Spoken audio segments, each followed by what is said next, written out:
know what I'm saying? So let me know the closer we get to 7:30, so I can kind of lock in and start closing out. All right? All right, cool. So let's get into this lesson. The study of words. When it comes to words, okay, words do hold energy. We understand that. We know that at this point, especially if you have been on your spiritual journey for a while, then you should have some type of understanding of that fact, okay? Now, the study of words or the history of words is called etymology. Okay? Etymology, all right? Which is the breakdown, the history, the study, the translation of the words that we use. Now, what's important to understand and what we kind of know is different words originate from different places, right? This is why you have Latin-based words, European-based words, Americanized words, blah, blah, blah, blah, blah, blah, blah, blah, blah, so on and so forth, okay? Words come from different places, all right? Based on the places that they come from, they have a specific meaning, right? And a lot of times, just because we hear, especially as American-based people who speak English, right, we think that the words that we're using are just the words that we're using. We don't really think about where they came from, the origins of the word, and how those people initially intended for the word to be used, right? Now, as you start to get into etymology, you'll learn that a lot of the words that we use now are renditions of original words, right? So the word wasn't what it is now before. When a person created it, when that group of people created that word, it was spelled different, it may have looked different, it may have even sounded different, okay? And with that came a completely different meaning from what you use today, okay? Now, let's look at this phrase here.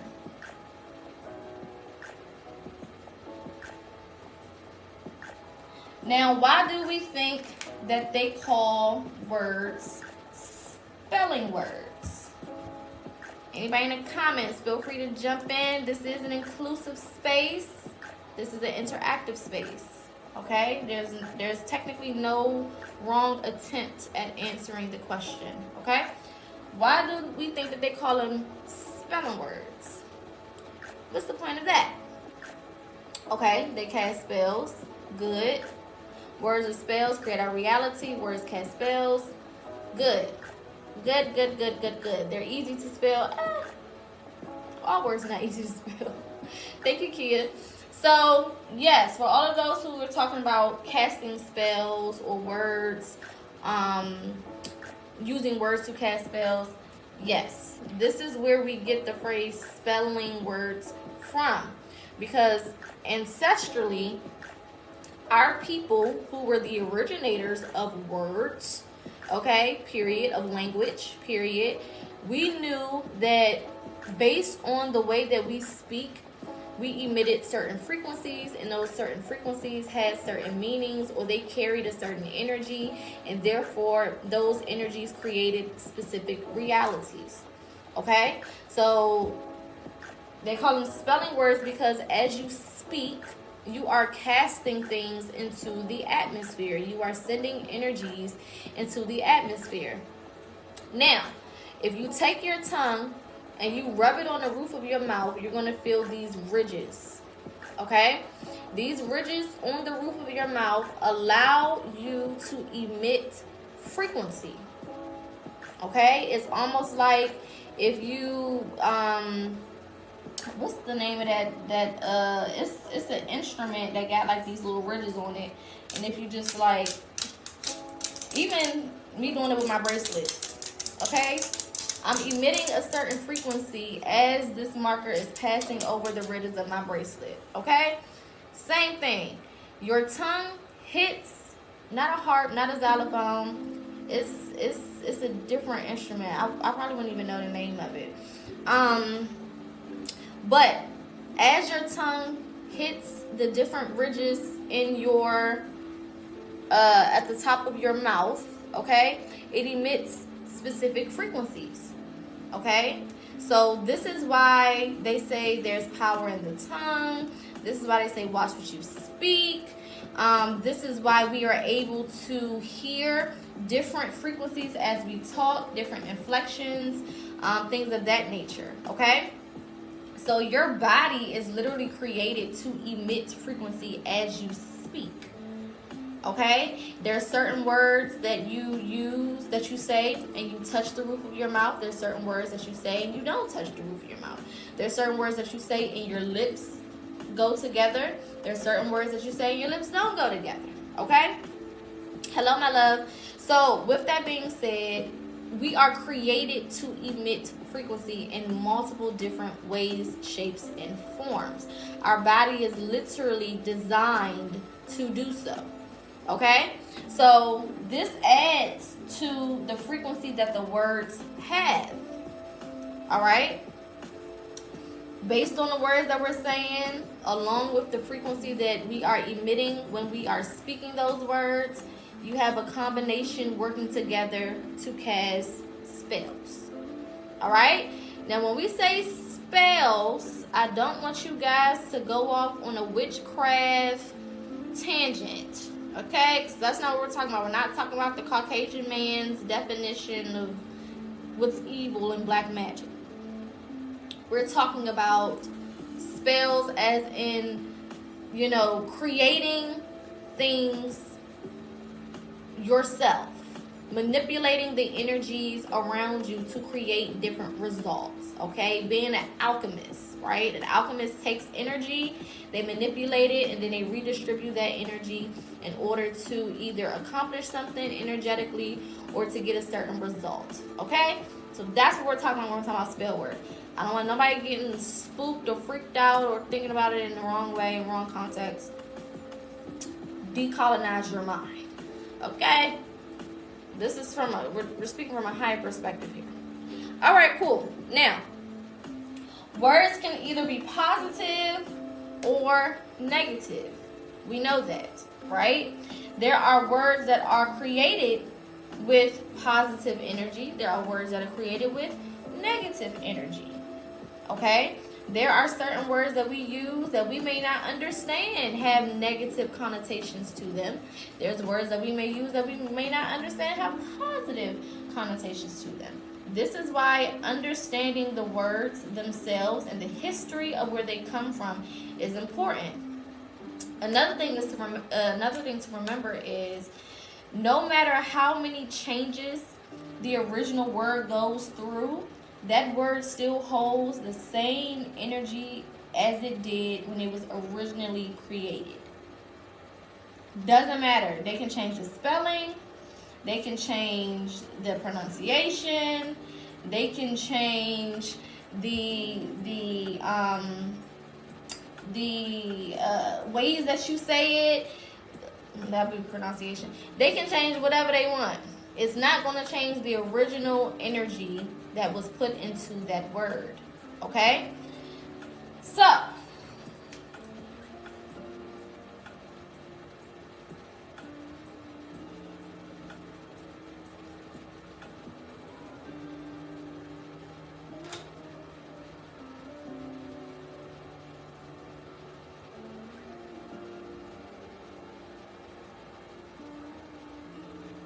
words always hold their original energy. It's important to remember that. Okay? This is why the deeper you get into spirituality, the more conscious you become of the words that you use. Right? The more you start to think about the things that you say. Right? The more aware you are of how you're speaking to yourself, about your life, about your future, about other people.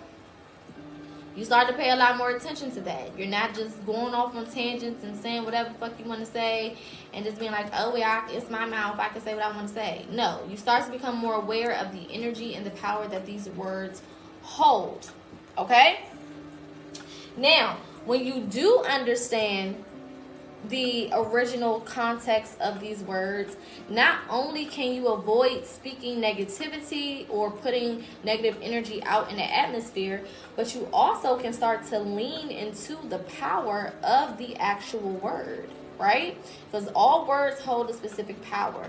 That power can either be used to do something positively or do something negatively, right? So when you gain access and awareness of the intention and the real meaning and definition of these words, you're able to then tap into that power and make these things work for you, which is how we're supposed to use words. Okay? We shouldn't be using words that are not working for us. It doesn't make sense. Or if a word is working negatively against us, why the fuck are we using it? If we know that this word is creating some type of low vibrational reality for us, or leading us to something that is low vibrational, or introducing low vibrational energy into our space, then we need to stop using the damn word. Okay? Alright, so everybody got this part? Because we're about to move on to the next thing.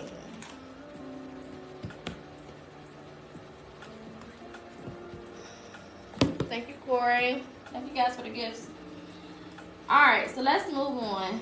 I don't know why this marker always acts stupid when it comes to getting it off this board.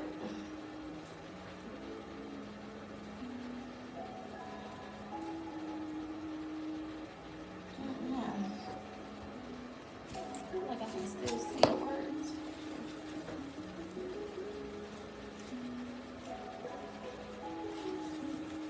Alright.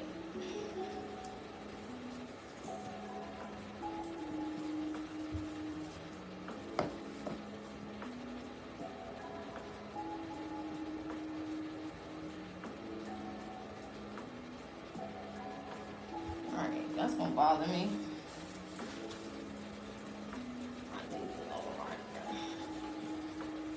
All right, cool. So we're gonna use this word marker. All right. So now that we understand that words have meanings, okay, what are some common words that you have learned don't mean what you were taught that they mean? We're going to write some on the board, and then we're going to start going through the actual meanings of some of these, okay? So what are some words that you have come to understand don't mean what you thought they meant?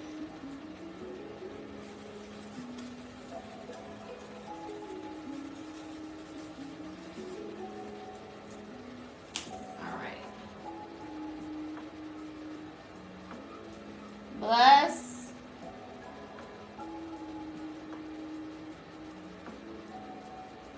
Good morning.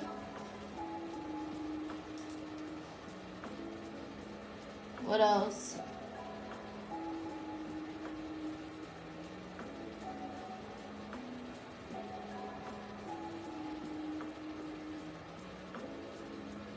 Demon.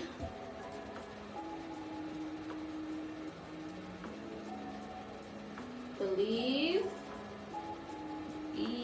Yeah, okay. Them I's and E's be getting me fucked up. Emotion.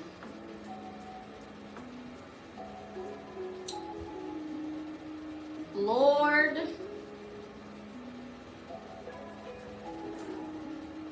I said Queen.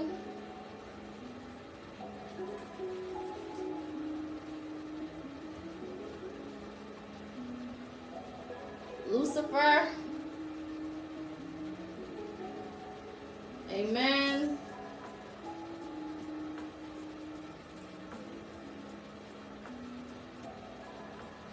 Appreciate.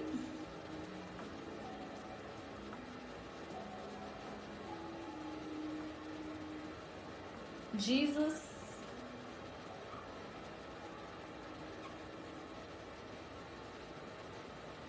What else? Anything else y'all could think of? Diva.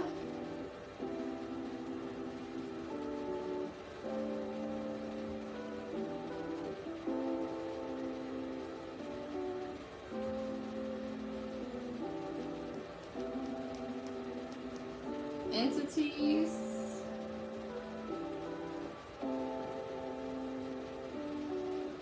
Black.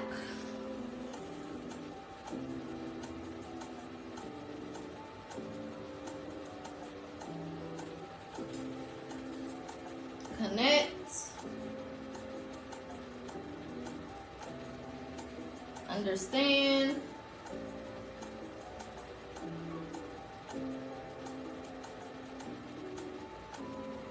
Satan.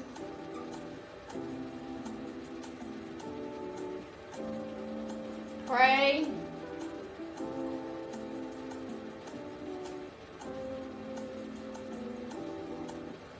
Devoted.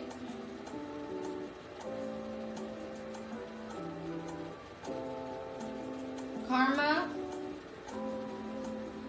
Let's get two more. Two more good ones. We're writing down words that we didn't originally know the meaning to, and now we understand the meaning of these words are different than what we were taught. Honest.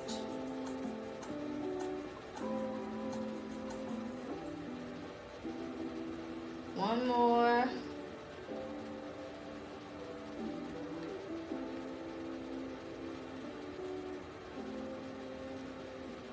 Magic. I like that one. Alright. So these are just a couple of them. We may do some more. We just want to see how time permits, and we'll get deeper into some more words, okay? If you don't see the full board, I'm gonna be moving it as we go. Okay, so right now this is all you need to be focused on. Anyway, let's focus on this side. We'll get to those in a second. All right, now if you can, we're going to go to the website, and somebody put it in the comments for me, because this is the website that I'm going to be referencing, and I want you guys to feel free to use this website as you start to break down words even after this lesson, okay? It is called Etymology, ETYMONLINE.com. So Etym online.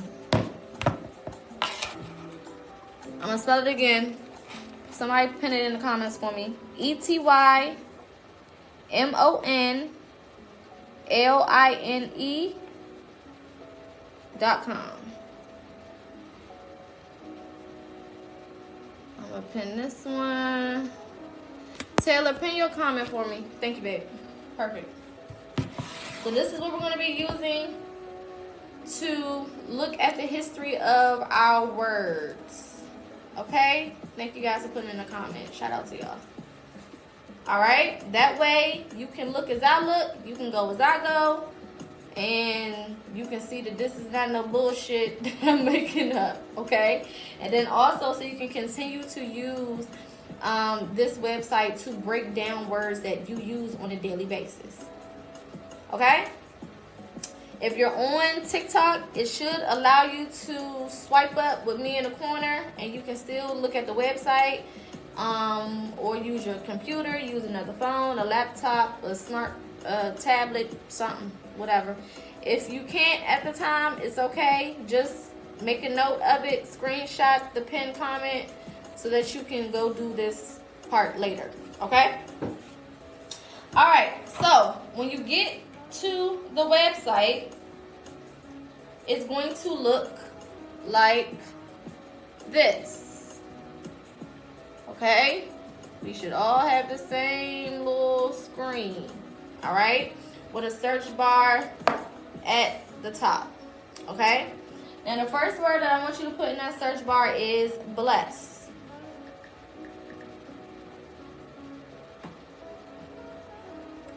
All right.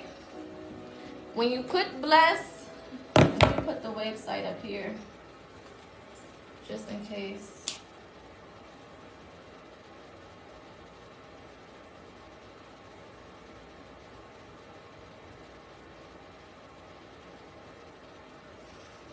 All right. Now, when you type in the word bless and you hit search, it should come up as a little tab, oops, at the top. Okay?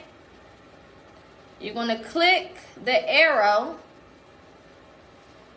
and it's going to take you to the full history of the word bless. And this is what we're going to be using to start to break these words down today. All right? So, I'm going to paraphrase, but feel free to read along if you so choose. Thank you, Corey.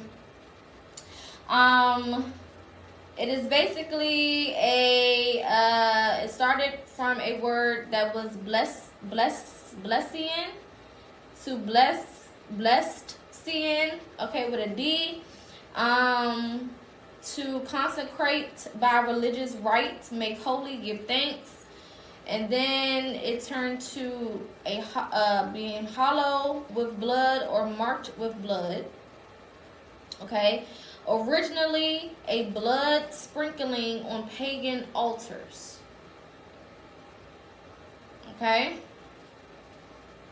So with that, and then if you scroll down, it'll give you more background on that specific word. And then it will show you the chart of how the word changed throughout time. Okay? So, the original meaning of the word, or the original way to say the word, was Blotham. B-L-O-T-H-A-M. This is the original. Before it was bless. You see how it's a completely different spelling, right? The spelling has changed completely from where it is now to where it originally started, and that meant blood. All right. Now, when we use the word bless in modern day, we're not thinking about the word blood. Right? We're saying it to mean good things are coming. Abundance. Right? That's how we use the word bless. Blessings. Right? We make it plural. We're talking about, thank you, Corey. We're talking about abundance. We're talking about prosperity. We're talking about, positive things coming to find us. When you use the word bless in modern day, in modern times. Right? That's not what that word originally meant. It originally meant blood. So when you're saying this, regardless of the way that you're using it and the intention that you have behind using it, it does not change the original context and the original energy this word holds. Okay? So it went from Blotham, B-L-O-T-H-A-M, to Bloodison, B-L-O-D-I-S-O-N, to Blasian or Bletzian, B-L-E-T-S-I-A-N,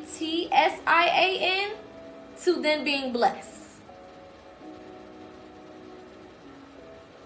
Who would have thunk it? Right? How the hell did we get from a completely different spelling, completely different meaning, to now in modern day history, we're using it with another completely different spelling and using it with a completely different meaning? That's crazy. Okay? Now we have to remember who created modern day language, right? Who the people were and who the people are who are in charge of education, especially in America, okay? And you have to think about why they would change these words around to make them so different from their original context.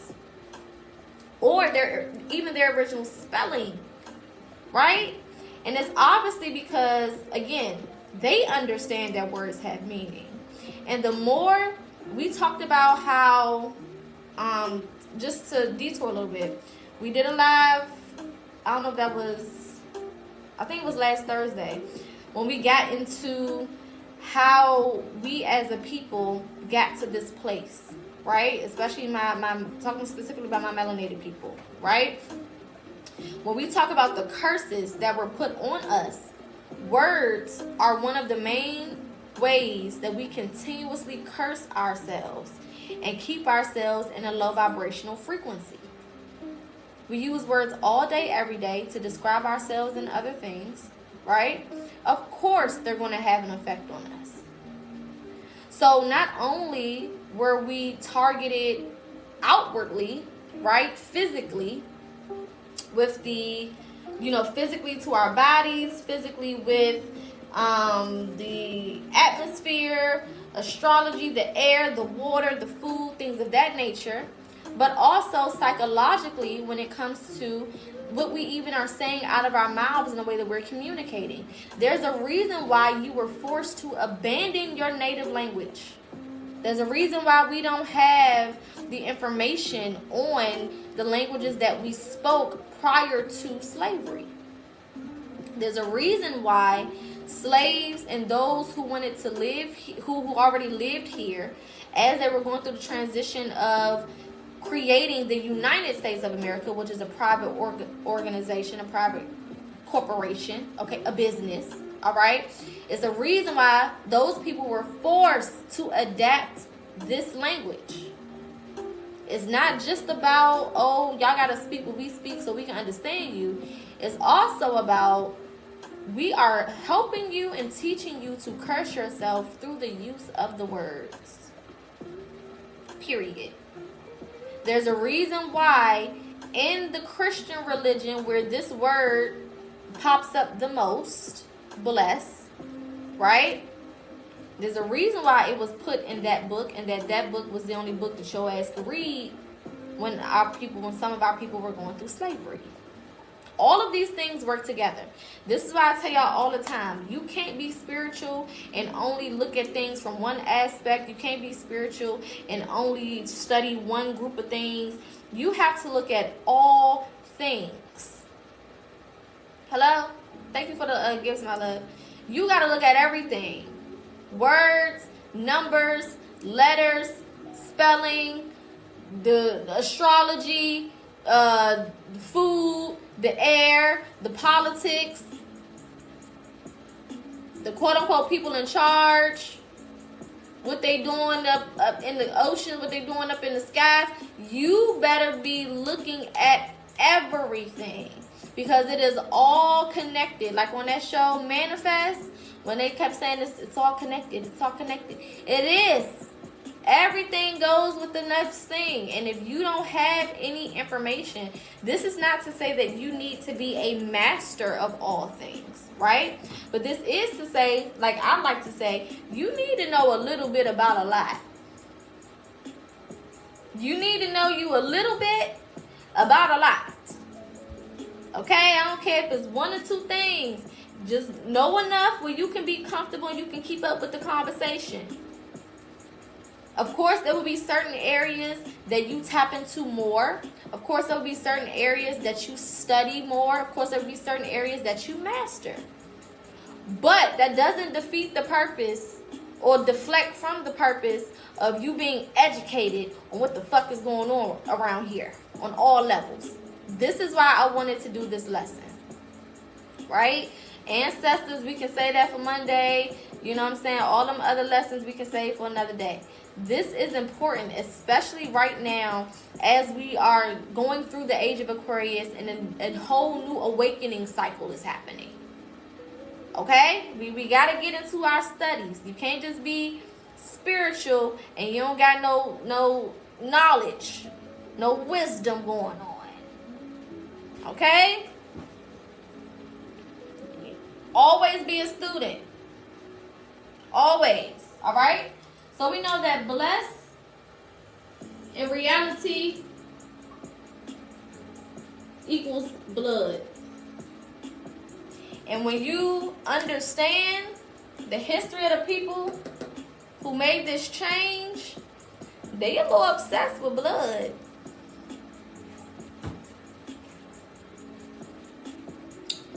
What is communion? Why so many melanated people being snatched off the street?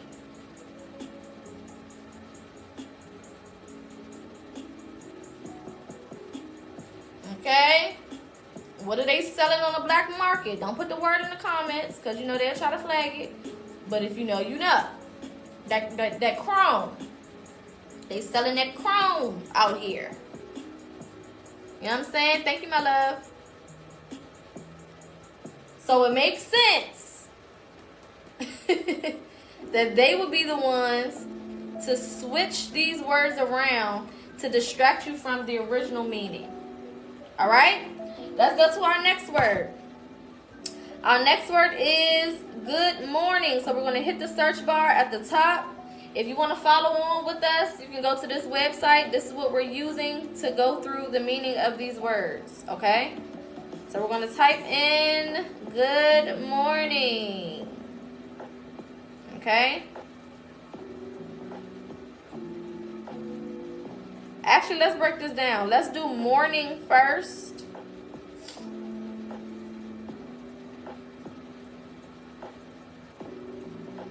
And then we'll bring it together. So let's type in morning the same way that it's spelled here. Let's do morning first. All right. So if we go and we type in morning, it'll let us know that right now it is seen as being the first part of the day.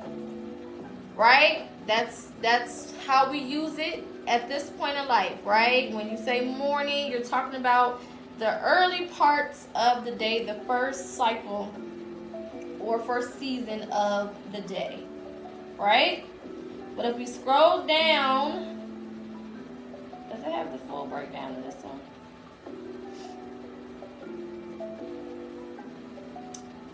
I don't see the chart on this one. They don't have the chart here. Okay. If we look at where it derived from, okay, we see the word mourn here. All right. So if we click on the word mourn and we scroll down, I still don't see the chart. However, to mourn was never meant to mean the first part of the day, right? I'm trying to see where it says it at.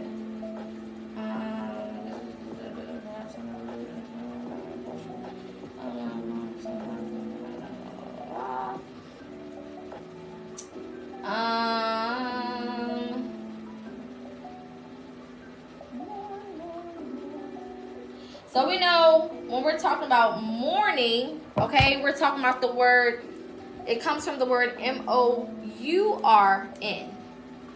okay, which is to mourn, all right? So we look at that word. This is talking about to express sorrow and sadness, which has nothing to do with the first part of the day. Okay, so when you are in a state of mourning, you're in a state of grief, you're in a state of sadness, you're in a state of low vibrational energy. You know, some people will look at it as a negative feeling more than something positive, right? So when you're using the word good morning, that's actually a contradictory statement. Because how do you mourn good? Where is how do you have a good morning? How are we mourning positively? Thank you so much for the gift. It doesn't make sense, right? Now, again, what they will do is they'll change the spelling of the word. So instead of M-O-R-N, right? The original word is M-O-U-R-N. So they give you a different spelling, the same way they did with bless. They completely erase and don't include the origins of these words when it comes to your studies, when it comes to your education. So you have no knowledge of the correlation of the words. And then they give you a different meaning of it. Thank you so much for the gifts.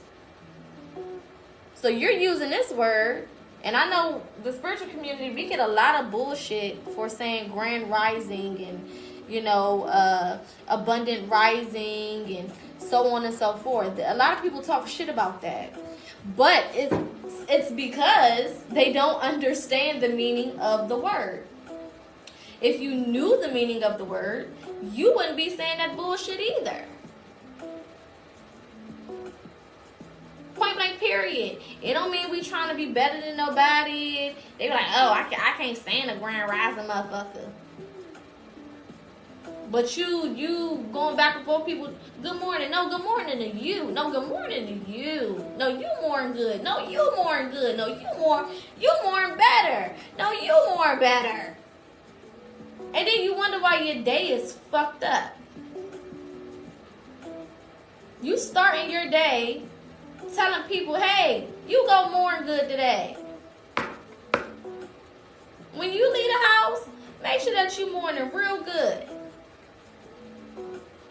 And you mad at me because I'm telling you to rise. What the fuck? That's crazy as hell, right? So when you don't know the meaning of the word,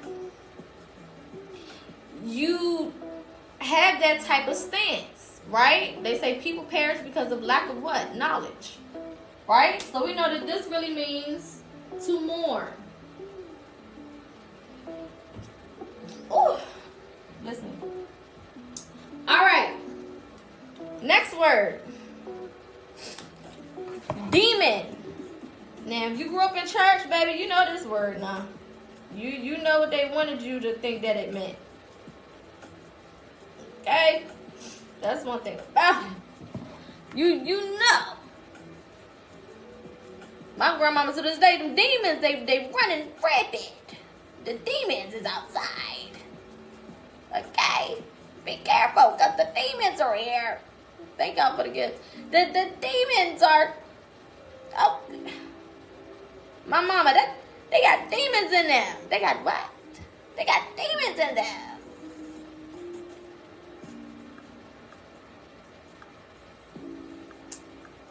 And we will believe that shit too. Oh no, they got demons. Okay.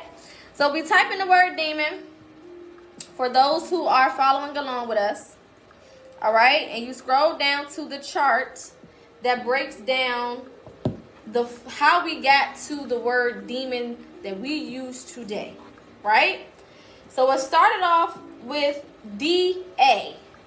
Da, day. I think it's more day pronounced, okay? Which meant to divide. That's all that shit meant, to divide. Okay? We move on to daemon, which meant divider and provider. Now, wait a minute.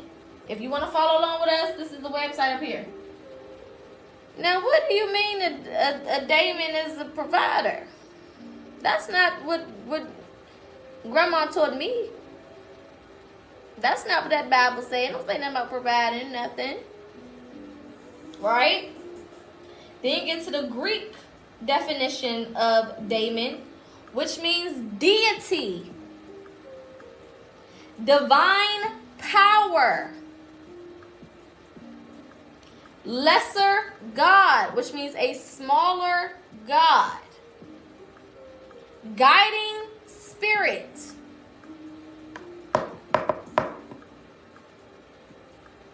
one's genius, lot, or fortune.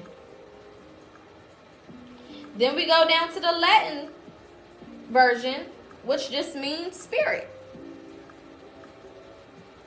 Then all of a sudden, randomly in the 1200s, we got demon to mean an evil spirit, a malignant supernatural being, an incubus, or a devil. Well, hold the fuck up now. Wait a minute. Now, how the hell we get from provider, lesser deity, spirit, guiding spirit, divine power, to now this shit is evil? What the fuck? Hold up. Wait a minute. Pause. Put that thing down, flip it and reverse it, and start over. What you mean? I thought you said that this shit was evil. Now I'm looking at the source of the word, where it came from, how it originated, from the people who wrote the word, who created the word. They said it don't mean that.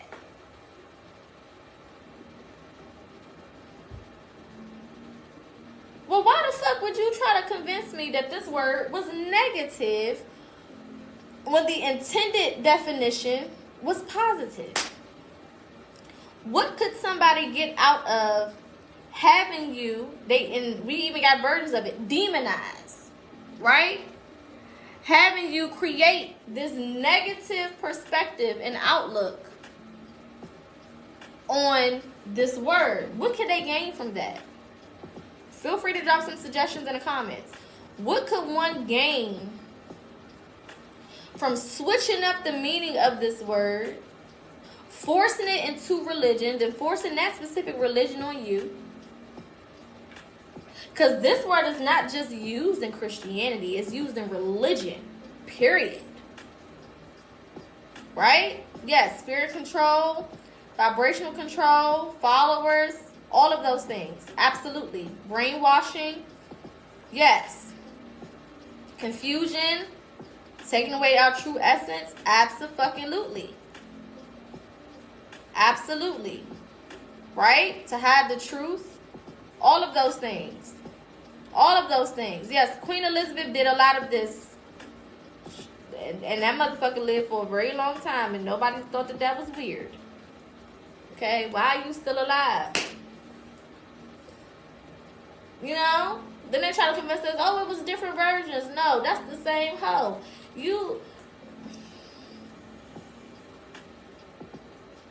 Do I look like Boo Boo the goddamn fool? That's the same bitch. Oh no, it's multiple different.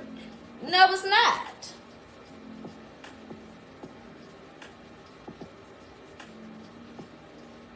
The fuck? I know a vampire when I see one. You know what I'm saying? You ain't about to convince me that's somebody different. That hoe been alive for 57,11,000 million cajillion years. And ain't nobody blinked twice.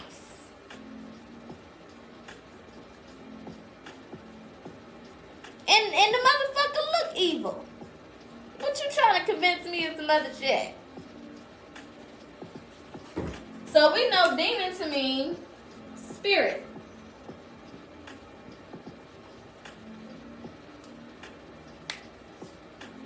Means spirit.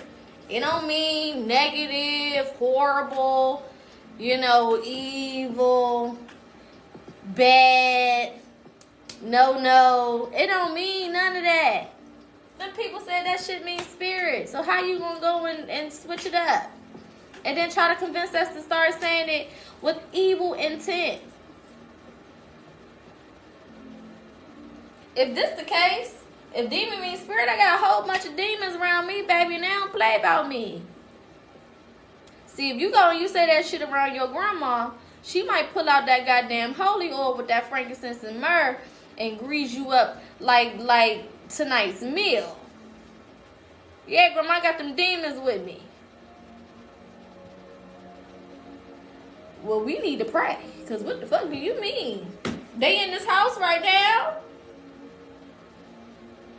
Well, we need to go ahead and put you in a bathtub of oil at this point. What you mean you got them demons with you? Not understanding the true meaning of the word. I dare you, go around your people this weekend. Be like, yeah, I got them demons with me. Watch everybody eyeballs. See, I'm a Gemini. I just be doing shit for the plot. I live for a reaction, you know? And sometimes I just like to run my mother's blood pressure sky high just because I can. And I will just go say shit like that. And my mama's a pastor. You know what I'm saying?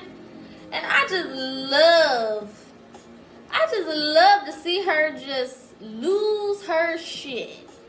It's just something about it that just really gets me going. You know?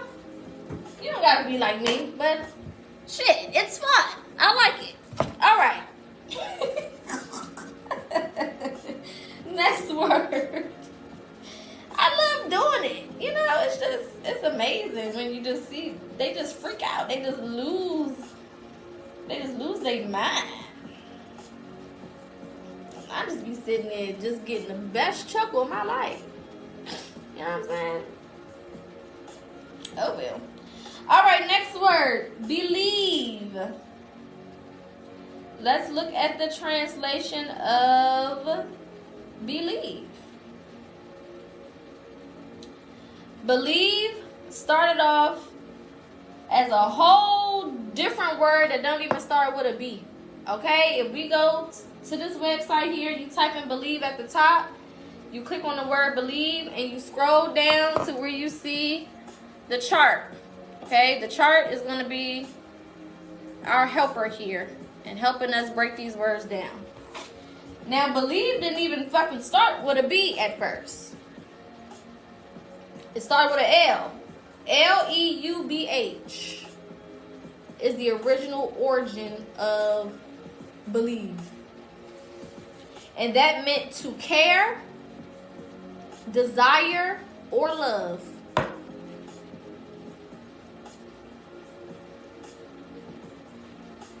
That's it. That's what it meant at first. To care, to desire, or to love. The second spelling of it was G-A-L-A-U-B-J-A-N.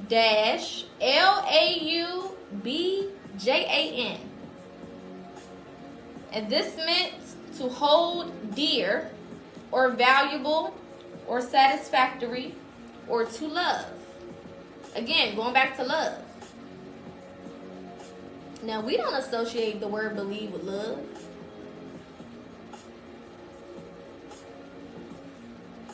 When did we ever do that shit? What the fuck? I ain't never thought believe and thought love. Thank you, Corey. Those two things have never been in the same. I ain't never put them two things together. Then we get to the Old English version that has several different spellings. And that means, that eventually meant to have faith or confidence, which is usually what we believe, or the way that we use the word believe. When we're talking about faith and confidence, that's usually the way that we are speaking and the intention that we have when we're using the word believe. Not for love, or because I care about you, because I desire you. If that's the case, I'd be like, I believe you so much, baby.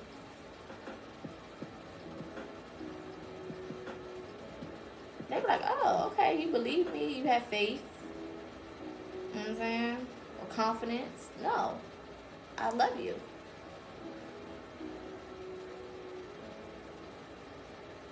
I don't think that's how you use that word. Right?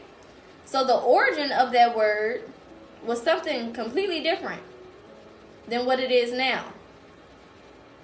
And you can go and look deeper into the transition of that word and get more background information. Okay? So for now, we're going to put care / love. Alright? Next word, emotion. And this is what I want y'all to be doing at home. And again, just with regular words. It don't have to be nothing all extra, far-fetched and all that. You know what I'm saying? It don't gotta be all of that. Just do it with regular words that you use on a daily basis. Because if you can understand the original context and the meaning and the intentions of these words that you use every day, you'll start to change your reality for the better on a day-to-day basis. And then, of course, you can get deeper into other words as you go. But the words that we use the most, those are the ones that we need to make sure that we know what the fuck they mean. Before we just be out here just saying shit. Or continuing to be out here just saying stuff. Okay? Alright, so the word emotion. Let's see. It doesn't have a chart for emotion. But it looks like it comes from the word emote, which is to portray or express emotion. Let's see what else is here. So emotion originally meant moving, stirring, or agitation. Okay? So it originally meant to move. To move out, to remove, or to agitate. Movement is what emotion, right? Because we know motion means to move, right? Emotion, right? You can say, yes, you can say energy in motion, you can say ether in motion, whatever one works for you, but we know motion is movement. Right? So we're going to put movement as our definition here.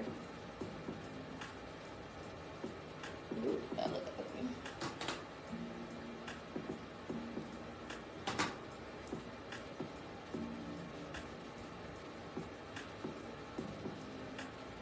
All right. Next word. Lord. Let's go search up the word Lord. Let's see, we got a chart here. Okay, so we do have a chart. Baby, what?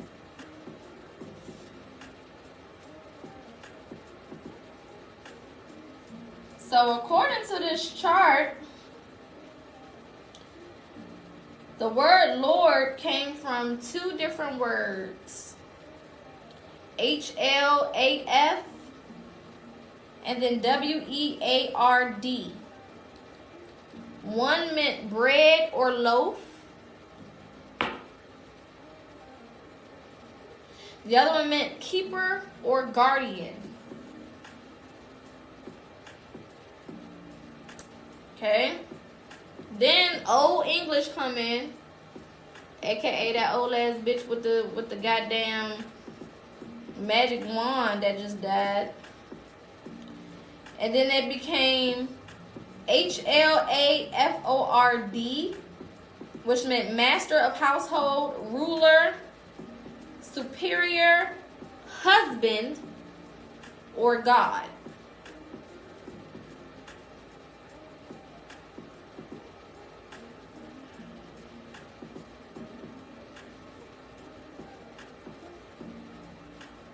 How the fuck we get from a bread loaf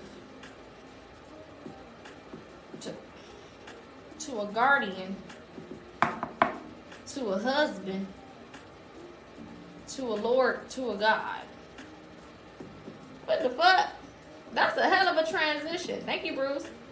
Thank you for the gift. That's a hell of a damn transition. What?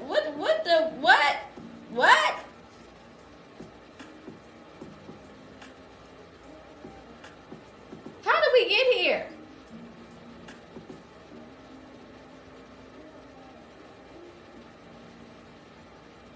Something's not making sense.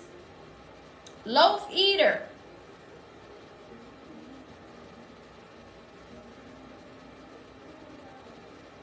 Baby, listen.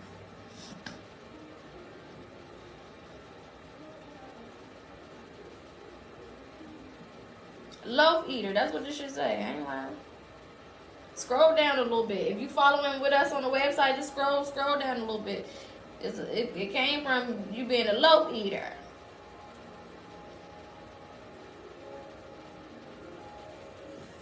I don't know what the fuck they got to do with what we talk about today, but yeah.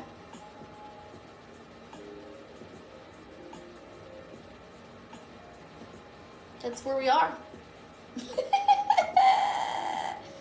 That's where we are. It also does mean, if you scroll down to the bottom, we can see Baal, which is a deity, who was said to have been worshipped as having power to drive away troublesome flies. Okay, so Lord of the Flies, aka Baal, is also associated with the word Lord. If you know anything about Baal, that ain't no positive ass entity. Okay? Alright. Baal being originally a title, it was applied by the Hebrews to neighboring divinities based on their attributes.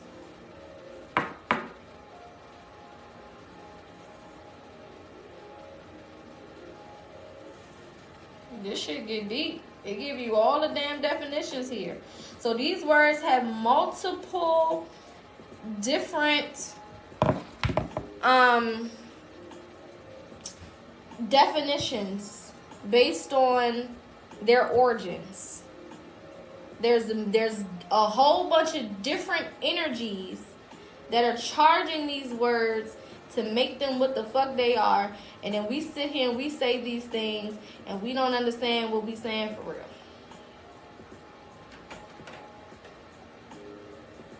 And you got people right now in temples and churches gathered around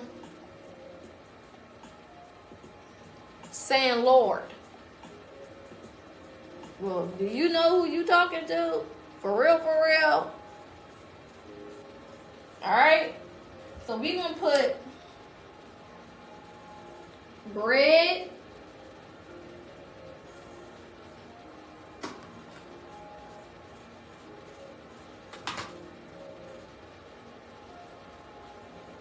and Baal.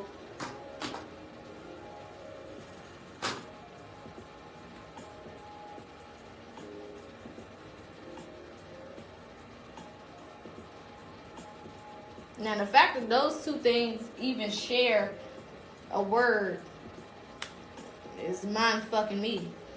I'll say that. All right, queen. Let's do queen. Let's see what bullshit this got to say. Some of these I have not looked up myself, so we are learning together. Thanks for bringing that up. So if you look at words like Balenciaga, everybody press to have a little Balenciaga on their feet, on their body. Words have meaning. They got you walking around repping the deity unknowingly.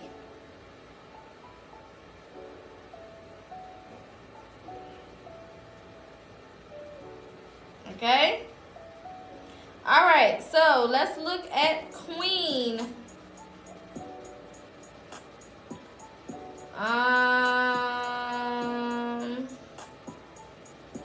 Let's see. There's multiple different spellings to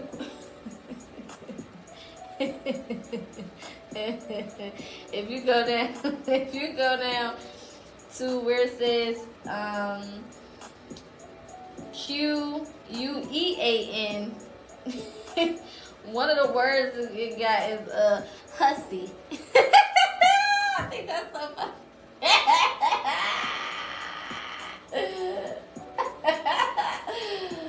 Woo, that's taking me out. Woo, not a hussy. Baby, first of all, that's sending me straight out. Excuse me. Okay, anyway. You also have prostitute. This is under the word queen, just a different spelling. Okay? A low-born woman. Also a female serf, a hussy, or a prostitute.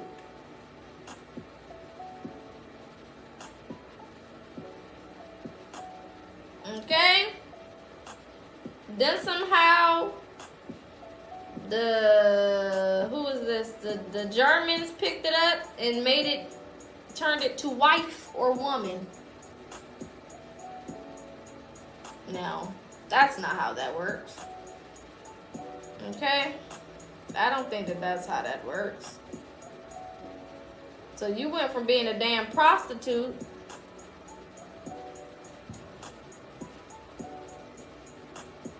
to now you a ruler or something, you a woman. It means, let's go to the breakdown.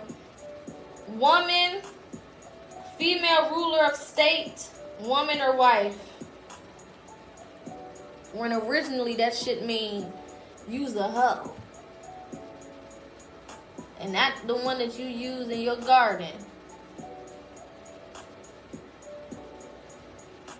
Okay? So I want to put hussy right here because I think that is just a hilarious word. It's just funny to me. I mean, that my mama done called me a hussy a couple times. Them old folks, they'll call you a hussy.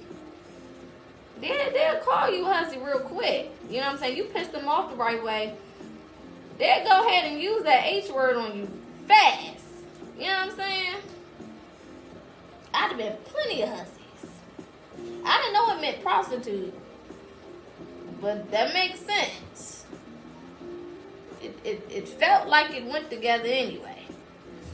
Oh, they'll call you a heifer. I'd have been plenty heifers. Heifers and hussies. Alright? So, hussy, a.k.a. prostitute. That's the original meaning of queen. It didn't have nothing to do with you being a ruler. Okay? And you know what's crazy? Can y'all see it?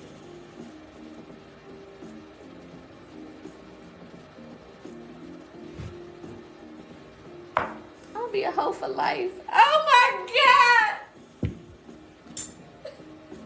No! Why? Ah!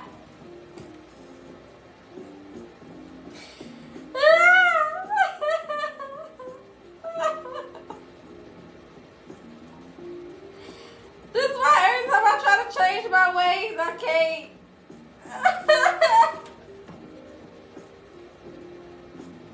I just... Shit. Woo.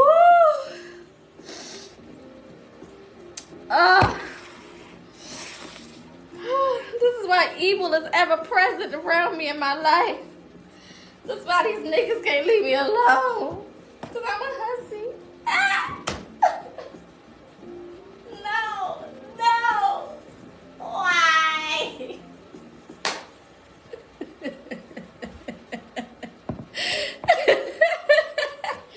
Why?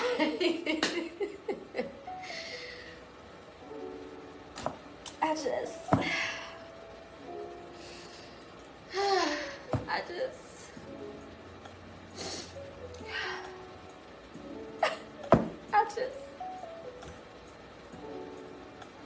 I don't know what to do. I guess I gotta get it covered up. Child, I done branded myself a hussy. Good God. Good God.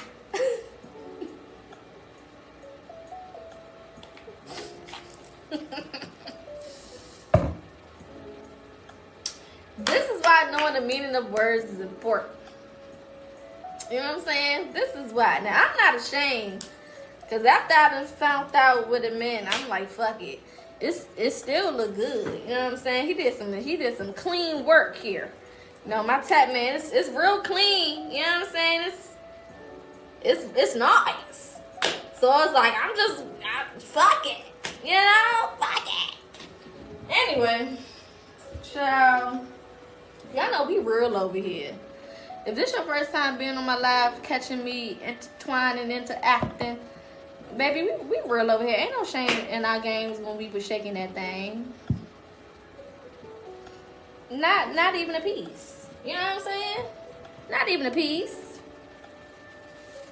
It is what it is. Okay. Lucifer.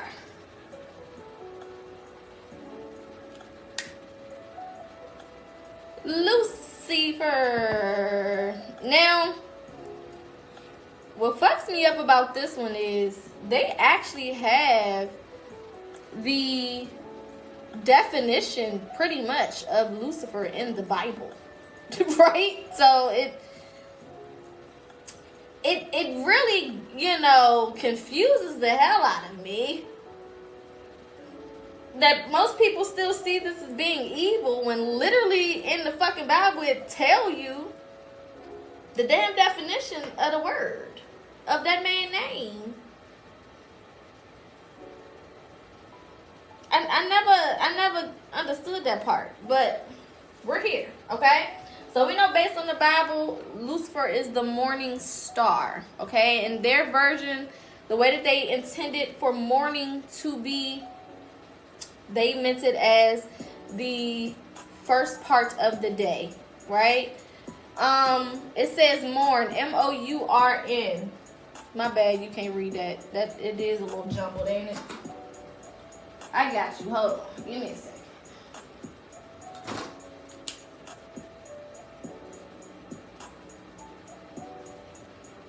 Is that better? Okay. So, we know morning star, right, is how it is referenced literally in the good book. Okay? However, we know that breaking the word down, Luke, L-E-U-K, means light. All right? And then B-H-E-R, bear, means to carry. So, light bearer, thank you for the gift, would really be the translation of Lucifer. So why is we going around saying this name like we gonna catch on fire or something? It just don't make sense. Light bearer.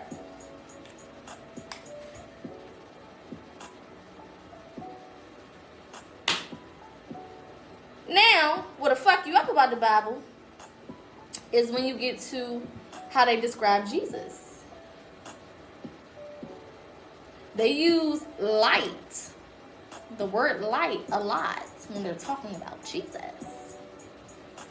So many would say, well, is that the same person?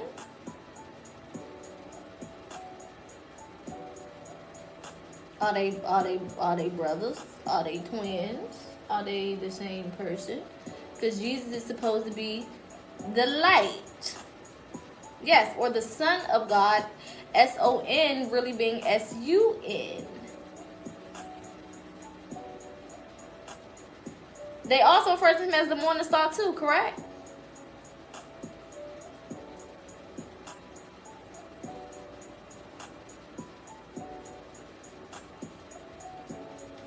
Now, how they both the morning stars? How they...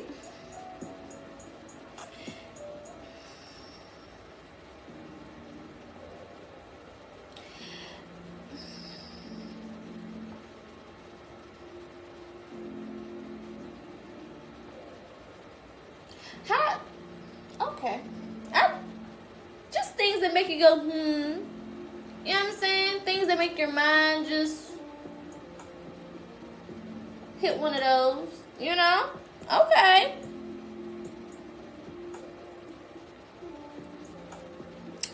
Alright. So don't want to piss anybody off. You know how they get all sensitive and shit. So we're not going to step on anyone's toes. But, why y'all got the same name? You know what I'm saying? Why? It's given as above, so below. It's given yin and yang. It's given light and dark.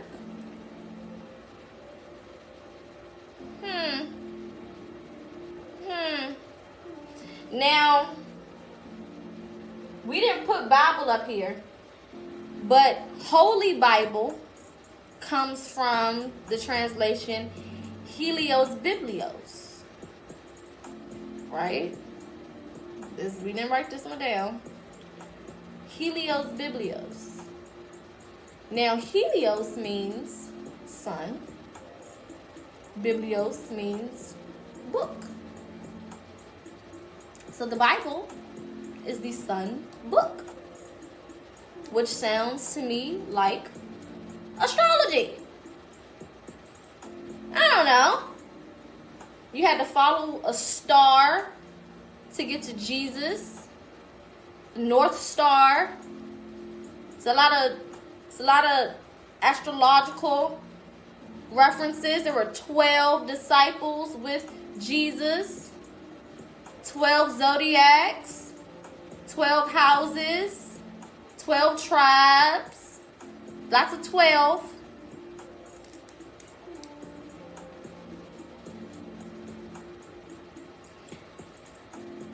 I'm just saying.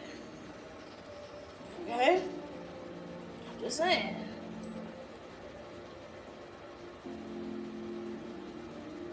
Twelve plus 1 makes 13. Okay, come on now.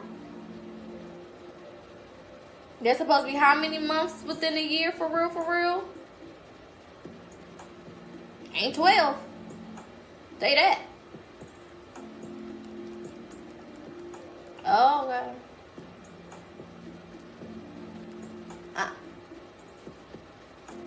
I mean, am I wrong? Because they did change the calendar. I don't know if y'all remember that trend when everybody peeped that they cut some days in the calendar.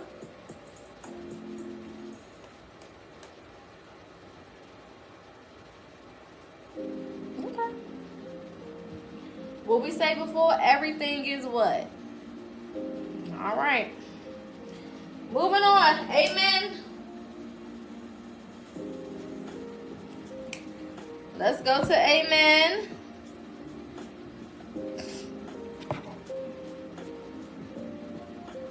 Okay? Yes. Exactly. All right. Amen. Let's see if they have a breakdown here. Now, we know that amen was stolen from ancient Kemet. Okay? And it's actually Amen for Amen Ra. Which is what? What is Amen Ra?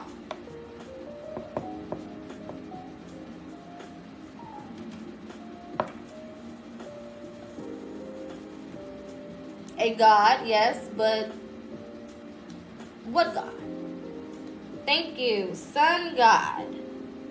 Amen Ra is the sun god, the god of the sun.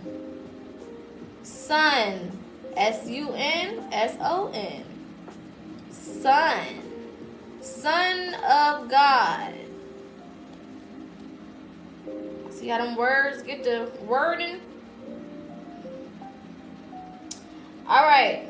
So it went from being that to meaning truth. Okay? Then it went from truth to being to meaning trustworthy, confirm, or support.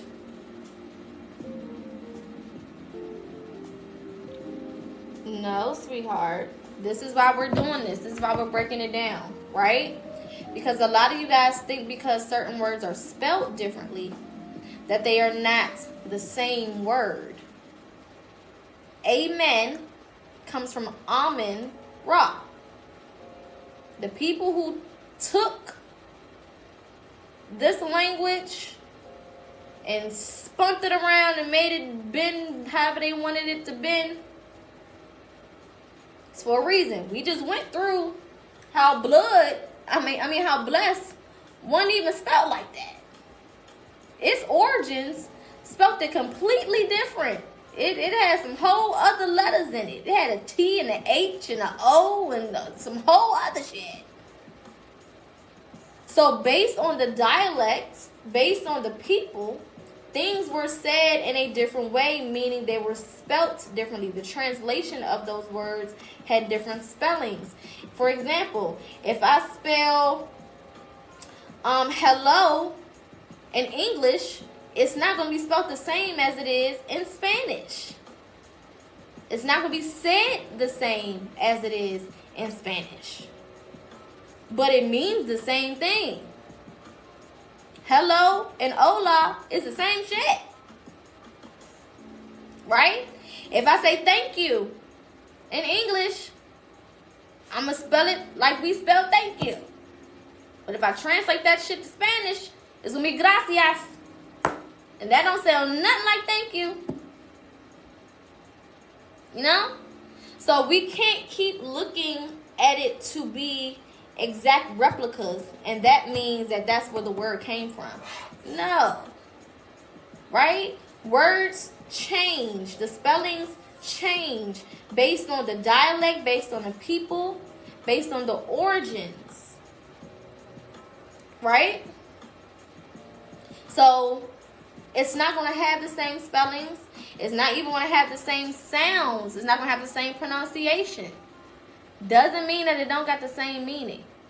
Doesn't mean that they're not talking about the same thing. Because you got to remember, we're talking about ancient language that was here before we got to this. Our ancestors wasn't even using words. Not what we know them to be at this time. They weren't using this type of alphabet. They were using symbols to mean letters and hieroglyphs and a lot of telepathy, a whole lot of telepathy. But when they did write things down, it was symbols, it was hieroglyphs, it was, you know, their own version of what the alphabet, or what we would call the alphabet, which is another word that we might got to break down. It was a whole different version. So you got these people who came in, and again, the reason why they were able to do what they did is because we had motherfuckers that looked just like us that sold us the fuck out. That sat there and taught them the shit. They sat there and broke it down and gave them a one-on-one crash course. The crash course. Say, hey, when you see this, it means this. When you see this, this is what we saying. It only take one apple to spoil a bunch. That's where they got that shit from. It only took one nigga to group up with some other whack-ass motherfuckers and sell us the fuck out. And taught them motherfuckers everything they know. Because you got to ask yourself, how can the people, if I go right now to, let's just say, for example, if I go right now to Asia, right, and I go find me an ancient tribe in Asia, because there's a lot of tribes here that are untouched, right? If I go find me an ancient tribe in Asia, they can be communicating to me all the fuck they want. I'm not going to know what the fuck they saying. I'm not going to know what the fuck. Unless they point into it and they say water and then they say whatever word they say, I might know that. But there's no way if they gave me their books or anything that they've written, I'm going to be able to figure that shit out. Because I don't know them. They don't know me. We don't speak the same goddamn language. So when you are going through translation, you got to ask yourself, how were these people able to, with their interpretations, perfectly interpretate what the fuck was on these hieroglyphs and on these ancient walls and in these tablets? How did these people, it's a difference when you melanated and you can communicate telepathically, or you can tap in, you can channel some shit, you can meditate on some shit. That's why we were able to connect with different tribes, because we were able to tap in on a spiritual level and pass along information no matter what the dialect was. But these motherfuckers, they don't come from us. They not even made like we made. They're not even built like we built. They could barely survive here. Now, how the fuck they emerge out of cave and they coming down here talking about some, yeah, this is what the ancient Egyptians was saying on the wall. Bitch, who told you that? How the fuck you know what they were saying? You know what I'm saying? Who the fuck told you that? Where did you get that information from? You gotta ask yourself these type of questions. Because these are the same type of people that's pushing all of the beliefs on you. These are the people who are controlling your education system. That's why I'm not mad that they getting rid of the board of education. It ain't never benefit niggas. When the fuck we benefit from the board of education? Can somebody please tell me? Because you went and got your master's degree? That's a whole different rabbit hole. You're not learning nothing about your origins. You're not learning nothing about who you truly are. We had our own education system. We created astrology. We are the people who created numerology. We are the people who created science and mathematics. So how the fuck is you gonna come teach me something that my people taught you? That's crazy as hell. We had our own education systems, our own higher learning facilities. The education system was only created in the early 1900s. Y'all got grandparents, great-grandparents, great-great-grandparents that's older than that. That's 2-3 generations from you. That shit ain't from no time before that. They literally created that shit in the early 1900s, 1905, 1907, some shit like that. Somewhere in between that. That's when they came up with that concept. Who the fuck? That's new as hell. It's barely over 100 years old. Barely. So you have to remember that there's a reason why they put us in our fields and try to provoke us to feel some type of way when they doing the shit that they doing. But when you educate yourself, removing that, that's why I say sometimes who you think is your enemy is really your step stool. Y'all mad at Trump, but y'all need to start looking deeper into what the fuck is going on. This man is abolishing things that will actually help you progress and help us progress as a fucking people. We have more control over our education if there is no board of education. I can teach my kids what the fuck I want to teach my kids. And the motherfucking government can't come and tell me, hey, your kid missed school. So we gonna come snatch their ass and we gonna lock you up. They can't come tell me that no more. They can't tell me that I gotta follow their curriculum in order to say that my child has knowledge and can be, out in the world and be a productive person. I won't have those guidelines anymore. So I can teach my kid whatever the fuck I want to.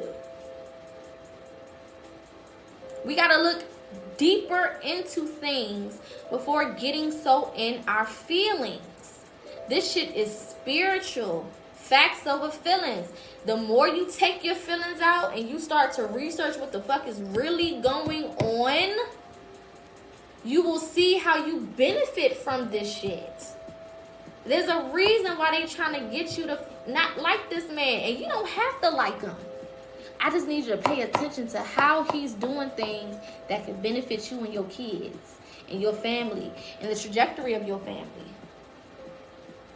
Name one president that was going to do some shit like that.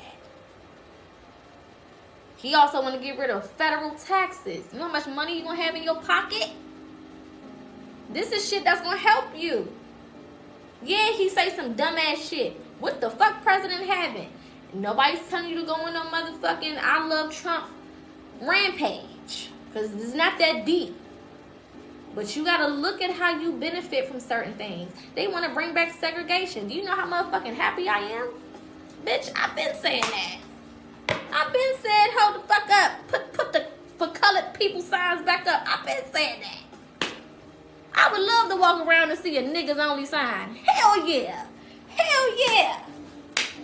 Let's speed this process up. If I need to go sign some documents, you talking about marching in the street, bitch, I'll march in the street for that. I will take my black ass out in that street with my little picket sign.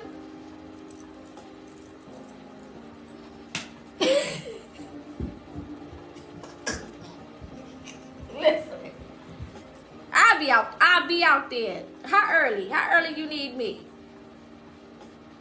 What? Bring it back. Double it. And then you got somebody in the White House who don't give a fuck if you on your own. He don't give a shit. He not gonna come bomb your goddamn neighborhoods because you want to open up a black ass doctor's office like they did our ancestors. He don't give a fuck about that. That man don't care. You want to teach your kids whatever? Teach it. He don't give a shit.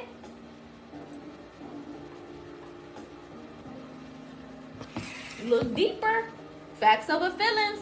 Age of Aquarius. Age of awakening. Age of knowledge. Age of information. Age of technology. You better get into it while you can. We have the honor to be the first generation of this new age. And you think you here just for shits and gigs? No, baby. You got a purpose. There's some shit you're supposed to be doing. The shit that you learn will be passed down for the next however many fucking generations to come. You are setting in stone a whole new trajectory for your bloodline through the knowledge that you accumulate, through the things that you research, through the things that you study, through the actions that you take. This is not a time for you to be playing the fuck around. It's not a time for that. If you gonna call yourself spiritual, what you saying to the ethers is, I'm here for a reason. I'm not complaining about what the fuck is on my plate because I came here to eat.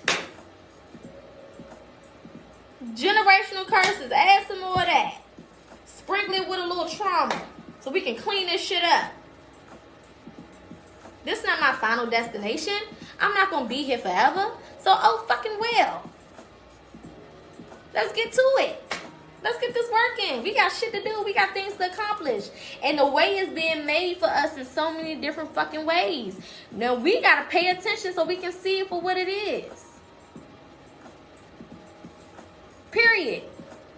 We got to pay attention so we can see it for what the fuck it is. Thank you so much for the gift. So many things are happening. So many different laws are being taken out and put in place. So many motherfuckers being arrested for fucking with kids and doing this shit over here and doing that shit over here. Rome is burning, bitch. Can you not see it? You know what I'm saying? Can you not see what the fuck is going on? This shit is burning. And you're mad about it? It's supposed to burn. We were supposed to burn this bitch down a long time ago. The fact that it's still standing is a problem. Somehow down the line they convinced our ancestors to fight on the wrong side.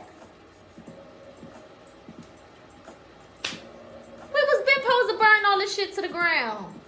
Now it's burning and y'all trying to go run and get water and put the fire out? No, burn, baby, burn. Let that shit burn up. And while it's burning, you should be preparing yourself with the knowledge, with the wisdom, healing, working on yourself so that when it comes time to build, you can be in place. We all got some shit that we supposed to contribute. You supposed to pick up the axe. You supposed to pick up the hammer. You supposed to have the screwdrivers. You supposed to be cutting the wood. You supposed to be laying the damn cement. We all got some shit we supposed to be fucking doing. This is why we heal first. So that we can clear all of the traumas out. Start getting all that bullshit out. Because that was the plot. That was the plan. And we're going to get back to the lesson for a minute. But I got to spend some time on this. We got to clear all that shit out. Because trauma was also purposefully done. If I got you so worried and so fucked up about other shit, You're not going to focus on healing. You're not going to focus on getting this together. You're not going to focus on the education system. You're not going to focus on what's going on with these fucking kids. No, you drinking Don Julio and acting a foolio. You in brunch shaking your motherfucking ass over French toast. You're not focused. You out here on OF with your legs spread.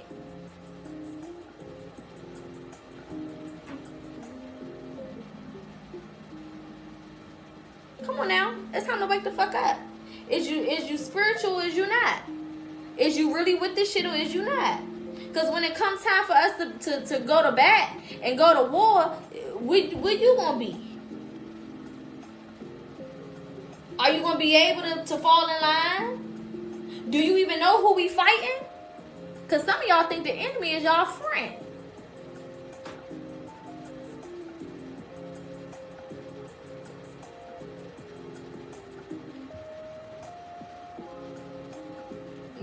The battle is mine. Don't say the battle's not yours. That's how we got fucked up over the last 400 years. The battle's not yours. It's the Lord's. It's the Lord's. Then we just go through what Lord mean. Oh, baby, the battle is mine.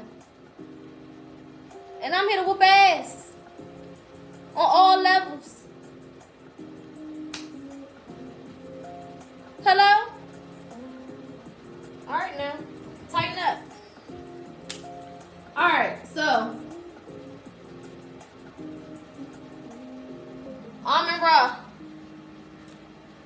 Thank you, my love. Yeah, tighten up. Tighten up. Ain't nobody fighting no fucking battle for us. They didn't convince us that they've been fighting for us and what have they done? They didn't convince us, oh yeah, we fighting for you. You fighting for me to stay asleep. That's what the fuck you fighting for. For me to be knocked the fuck out over here. And I know what the hell going on. Yeah, no. We got it. Thank you. Don't worry about it, boo. Don't worry about it, sweetheart. We got it from here. We gonna take it from here. Thank you very much. It's no coincidence that you woke the fuck up. Ain't no coincidence that you here under the sound of my voice. Ain't nothing, no coincidence. We don't believe in coincidences. Everything is cause and effect.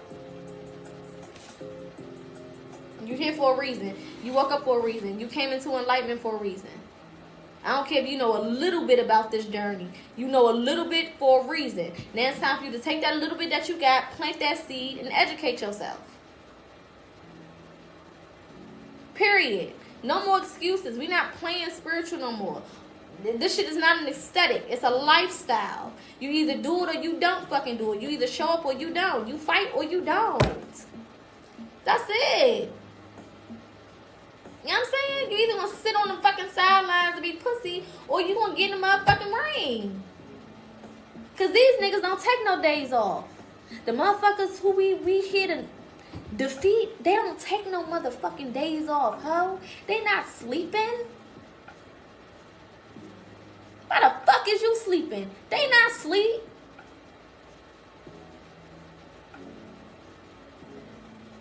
They up all day and night figuring out another way to fuck your ass up.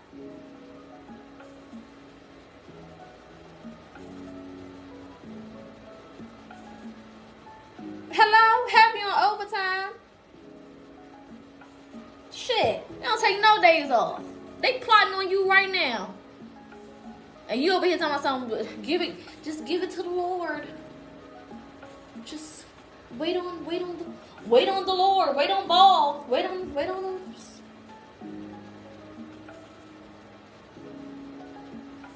Bitch.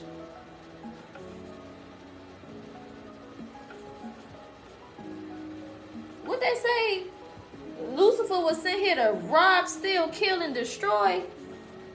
Oh, alright. Yeah. Call me the light bearer. And it ain't stealing if it was mine first. You know what I'm talking about? I can't steal what was mine. That's called reclaiming. That's called give me that back.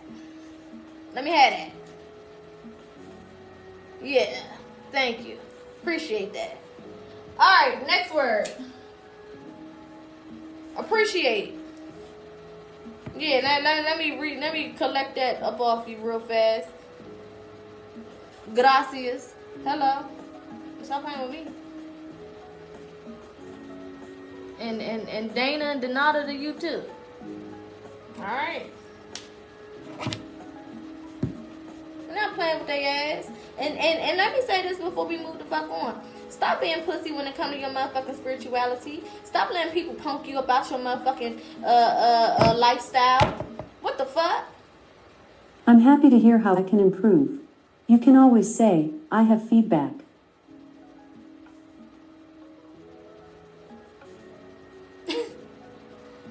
Who the fuck was talking to her?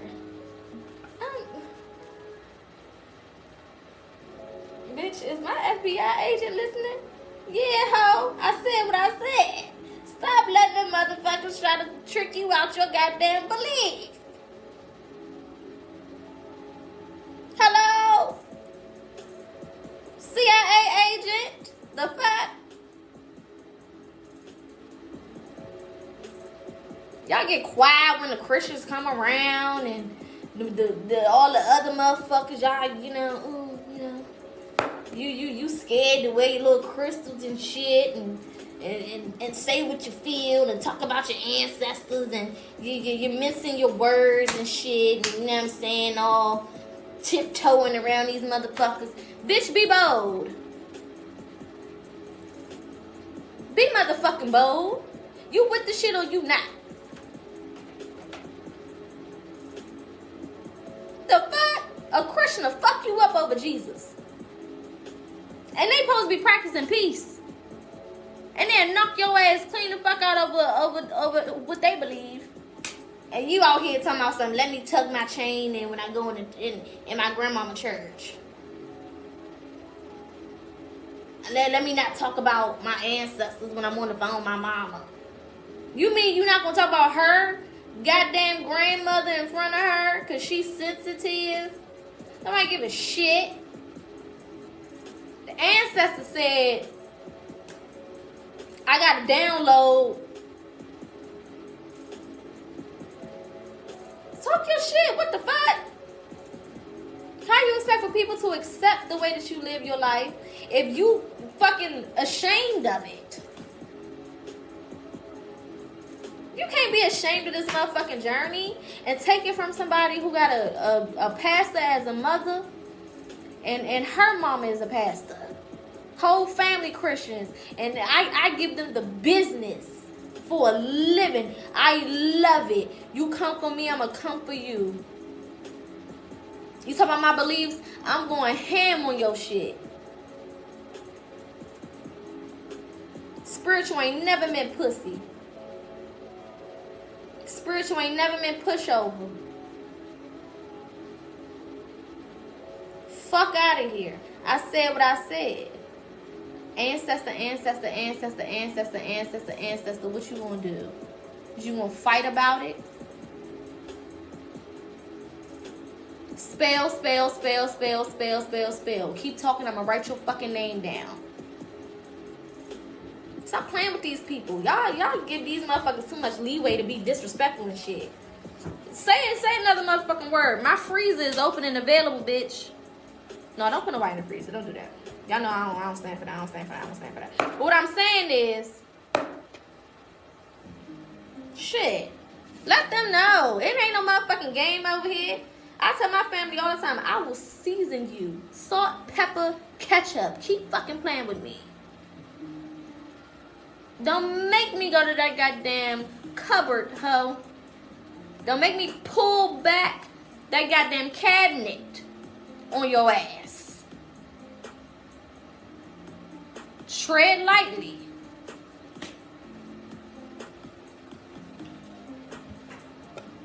I don't play that. Cause why the fuck? Why should I? They'll tell you I'ma pray for you. I'ma do this. I'ma go to God on you. Okay, and I'ma tell your damn daddy, aka my granddaddy that died, I'ma tell him about your motherfucking ass. He come visit you in your sleep. Uno reverse.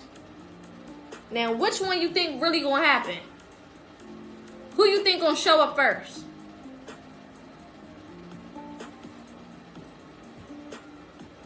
Baby, I tell them I will season you through and through. Don't fuck with me. Leave me alone.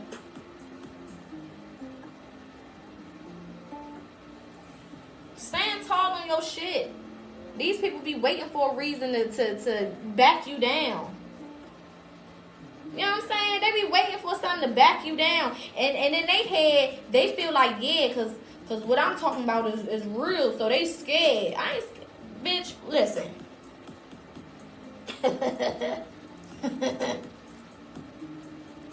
Do you want to go band for band?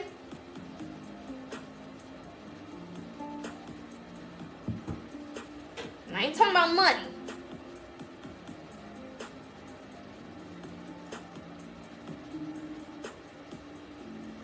You know? Fuck that. I'm from DC, baby. Yeah, you gotta be confident. You gotta know what the fuck you know. And you gotta know it everywhere you go. Because they're not ashamed. And our shit predates what the fuck they talking about. You know what I'm saying? Our shit predates what the fuck they talking about. So, what the fuck? Why am I sitting here feeling some type of way about some shit that your people, that these niggas stole and lied to you about?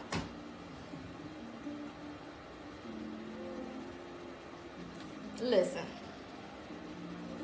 I'll tell you one motherfucking thing.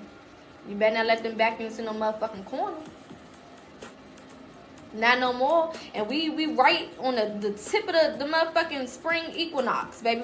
We literally just started. We at the start line of this new energy.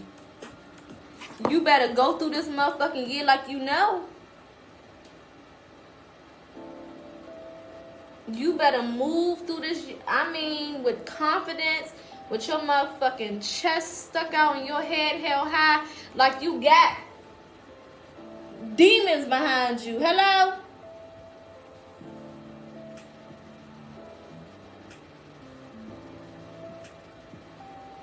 And tell them I got demons with me, baby. Yeah. Think about it however the fuck you want. Think about it however the fuck you want. I got big demons with me.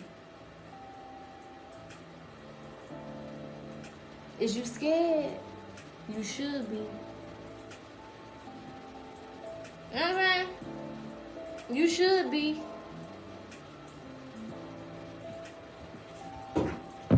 Alright, I'm done. Rant over for now. Y'all know me. I get into it quick. Alright. Appreciate. Amen? Alright. Appreciate is to set a price from the meaning. Appreciated is talking about price. Price is being advanced. Let's see if they got another breakdown. Here they don't have the chart breakdown. So we know appreciate is synonymous to the word price. Excuse me. Okay? To set a price, to rise in value, to be fully conscious of.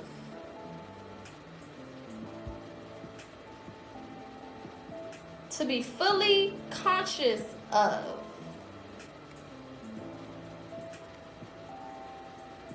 So, appreciation is consciousness.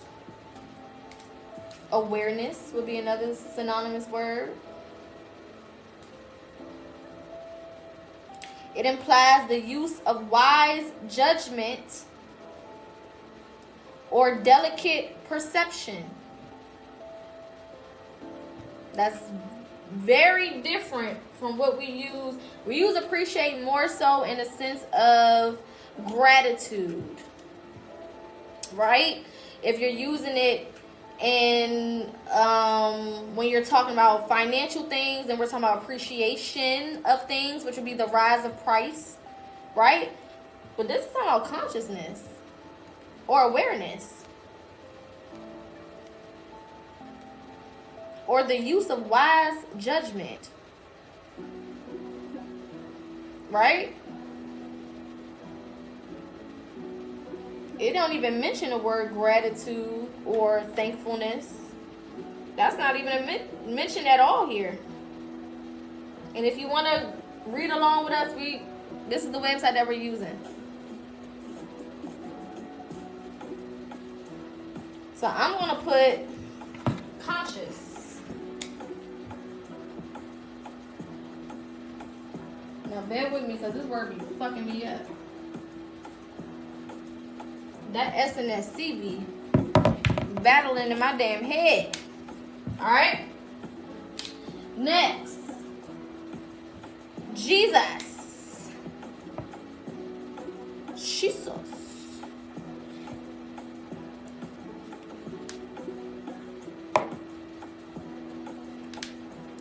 Alright?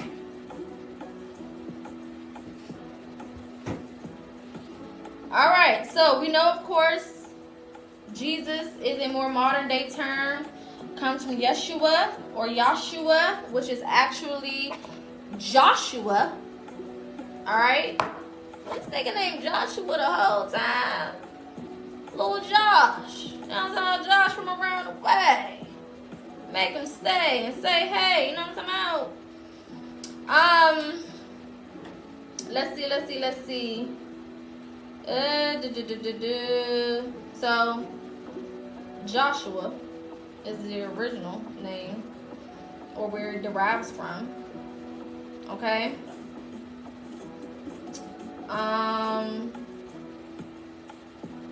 Synonymous with the word Hayland or Hayland, Haelen, which means savior.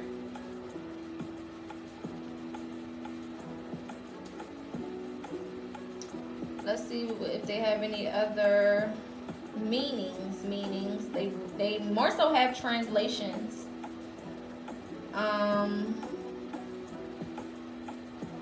For the name.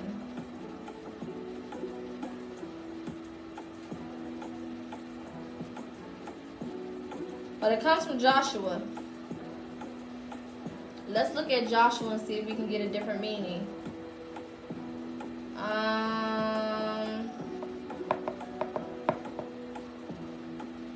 Comes from the Joshua tree.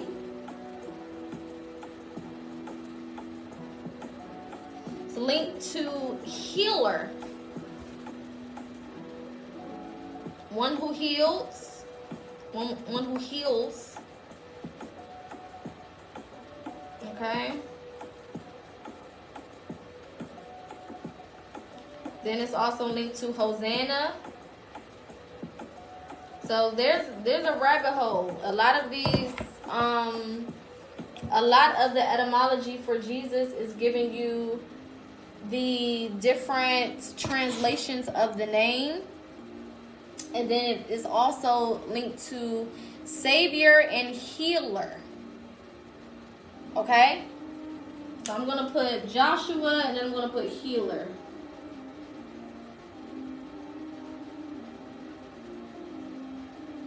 Alright? It's a rabbit hole. It connects to a couple different things.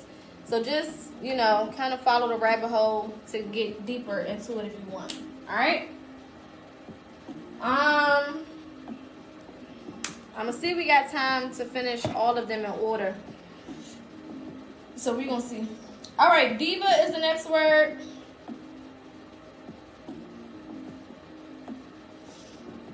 Alright. Let's see.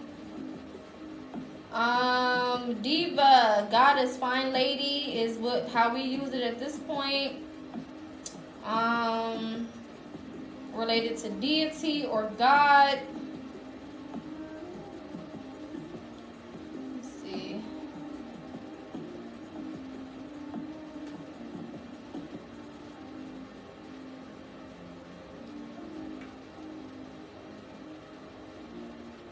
So So I'm seeing deity or God pop up the most.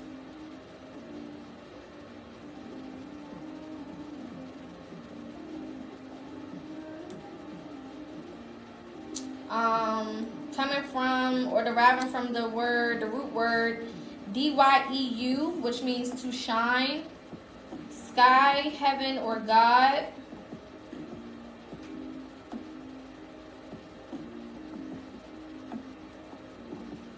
Some synonymous words are demon. So we already went through what demon meant over here, which is spirit. So that's synonymous to that. So I think we're going to settle on God for the term diva. How do y'all feel about that? I think that's what we'll settle on.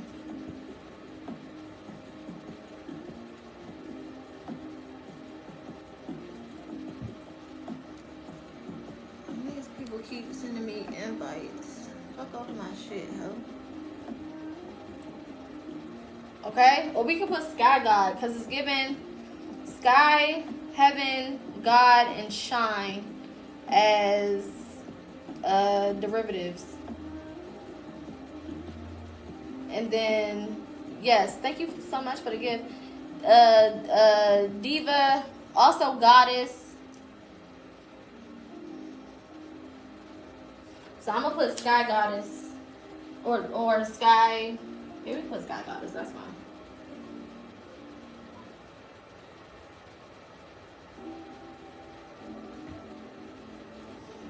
Okay. All right, entities. I'm trying to move through these a little faster.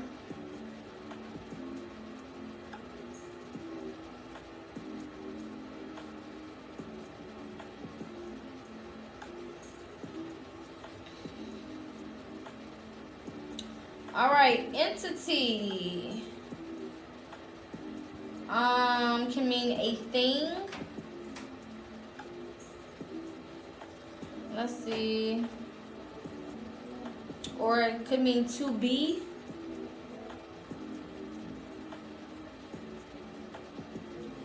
It is also linked to the word is, is.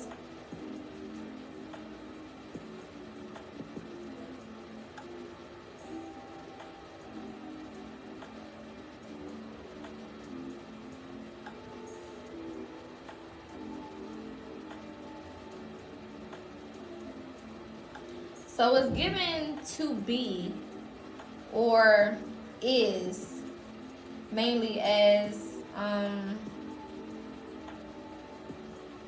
the root words, or the root words of entity. Comes from the word enai, E-I-N-A-I, which means to be. The Greek philosophical term, which means that which is. So entity is more of a description word. So we'll just put to be. So when we say divine entities, it would translate to be divine. When we say dark entities, it means to be dark. If we say demonic entities, we'll be saying to be a spirit, right? Or a deity. Okay? We'll leave it at that. Again, you can go deeper with some of these words and track it, deeper from this. This is just to give you an overall kind of introductory understanding to some of these words, okay? Next word is black. I like to say how non-black say it. Black. Black. It's a black woman. A black man. I don't know why they say it like that.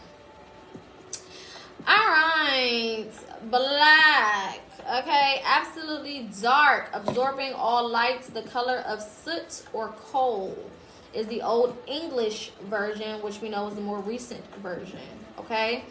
Then we have it meaning dark. This is BLAKKR, which means dark. BLAKAS, blackest. Did they just call me a nigga? Means burned. Okay. Bitch, I'm not burned. Then you have the Dutch version, meaning to burn. Then you have they call it the pie version, PIE, which is BHLEG, which means to burn, gleam, shine, or flash. Okay. Let's see.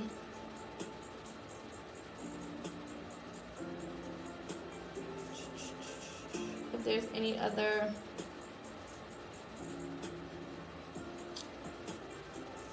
versions that we need to go over.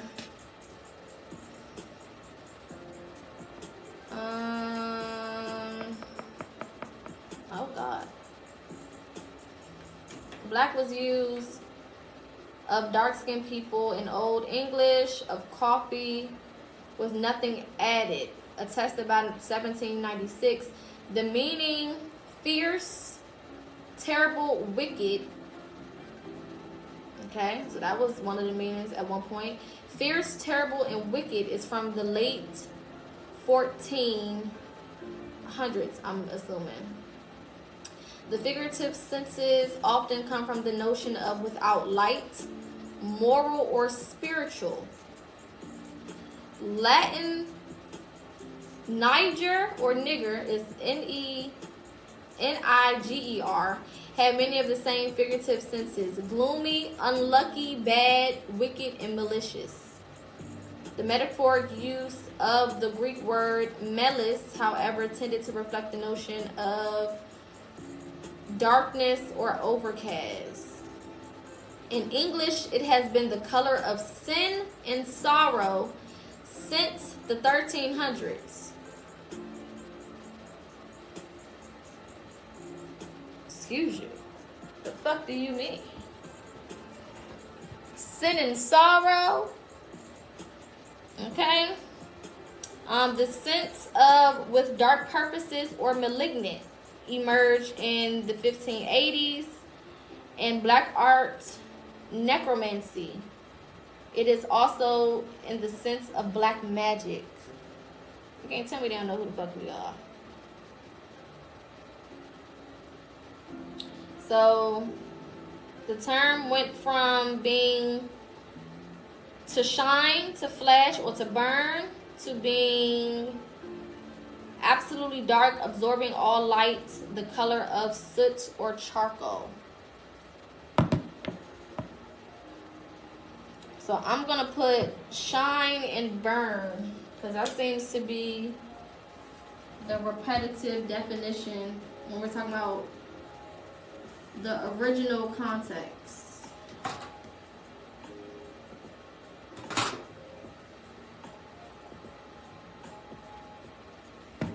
Alright. Alright, 703. We can do a couple more.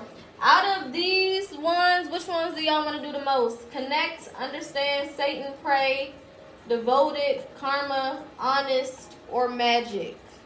Give me a top 4 out of these.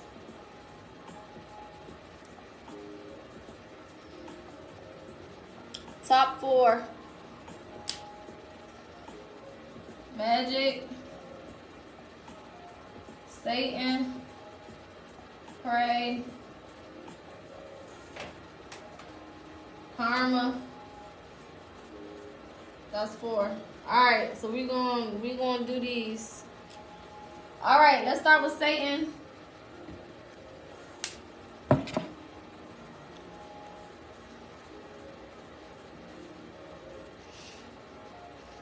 Satan, original proper name of the supreme evil spirit and great adversary of humanity in Christianity, which is the Old English version. Okay? From the Greek version is Satanas, which meant,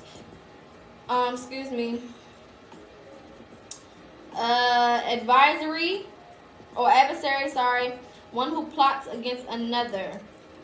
From Satan to mean to show, oppose, to plot against. From the root Satan, which appears to mean one who opposes, obstructs, or acts as an adversary. Of course, it's synonymous with the word devil as well, and this is all based on the Greek and Old English definition. So we know that those came later on. Okay, that's not really the original definition. What else do they have here? A lot of what they have written down is synonymous with Christianity. So I'm trying to see if they have anything outside of that.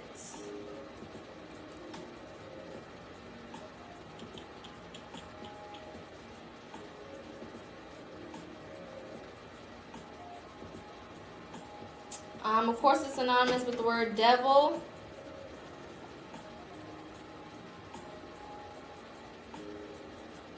Which is synonymous with the word spirit and God.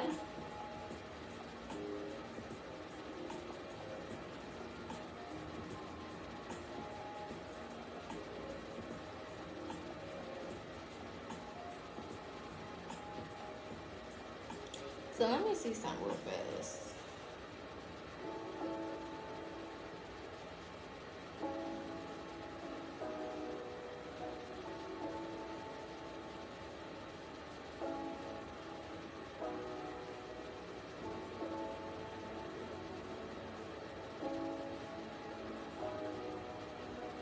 Because I thought, okay.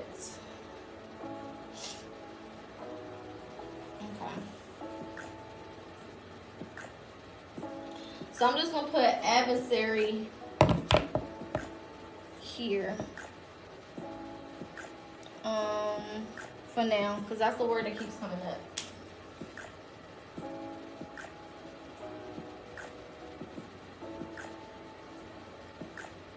Yeah.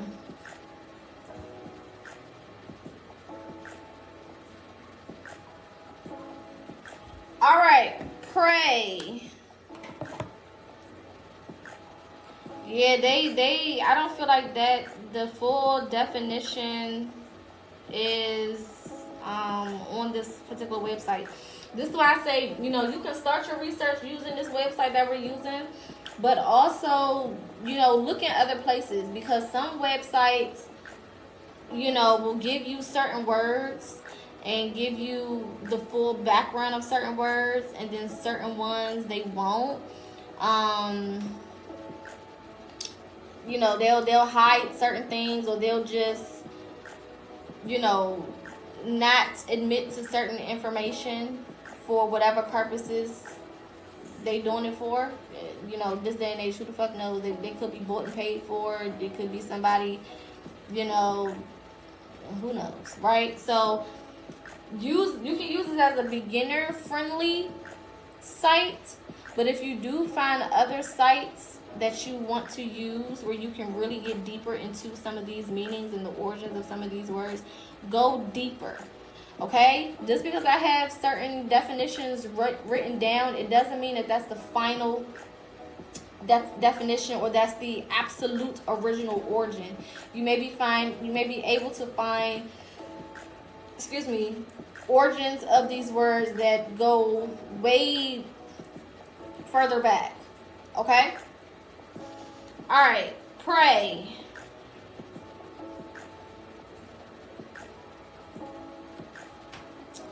Pray, to ask earnestly or to beg. That's enough for me. What the fuck?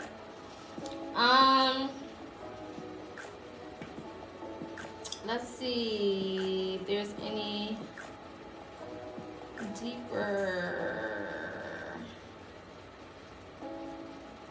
So it is linked to praying mantis. Mantis means one who divines, a seer or a prophet. So it's linked to that word. It also goes into the definition of ask.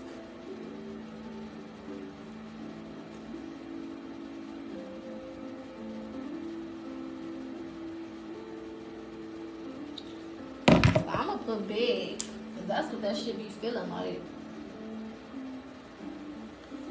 I don't care what nobody say. Praying feels like you begging for some shit. It feel like, there's a reason why they say get on your knees and pray.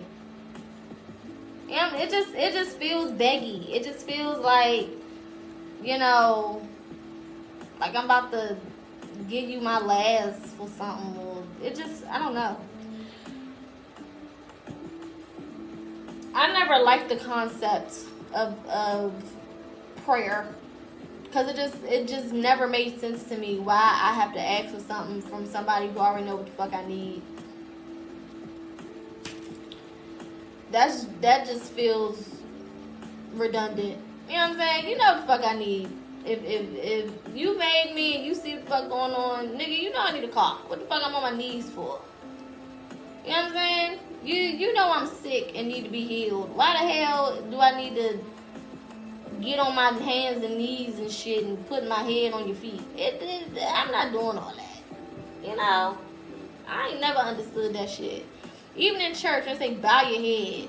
What the fuck am I looking down for? That don't even make sense. If the Lord is up, I feel like we should be, if you gonna pray, bitch, you should be praying like this. What's that? The devil's down there. You want me look at him? I thought we don't fuck with him. Why am I looking at him? You got me gazing at the top of this nigga head. Talking to somebody up there. That don't make no fucking sense. I ain't like all that bow your head shit. No.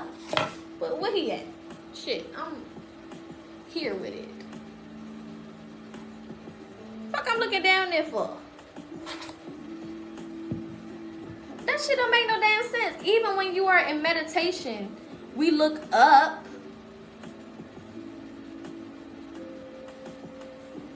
Who the fuck, you know anybody that meditate like this? We don't even meditate like that.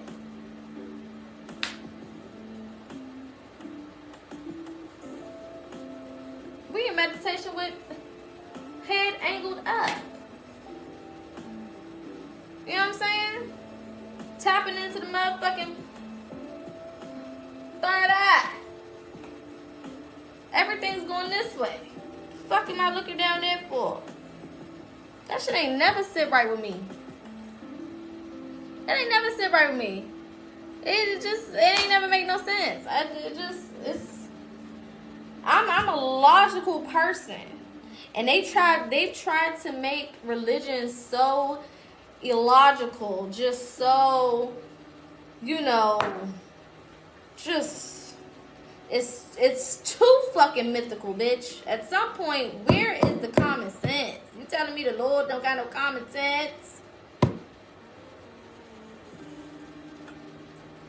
Where's the goddamn common sense? Y'all trying to make this shit sound like we doing fucking algebra. This don't need to be algebra.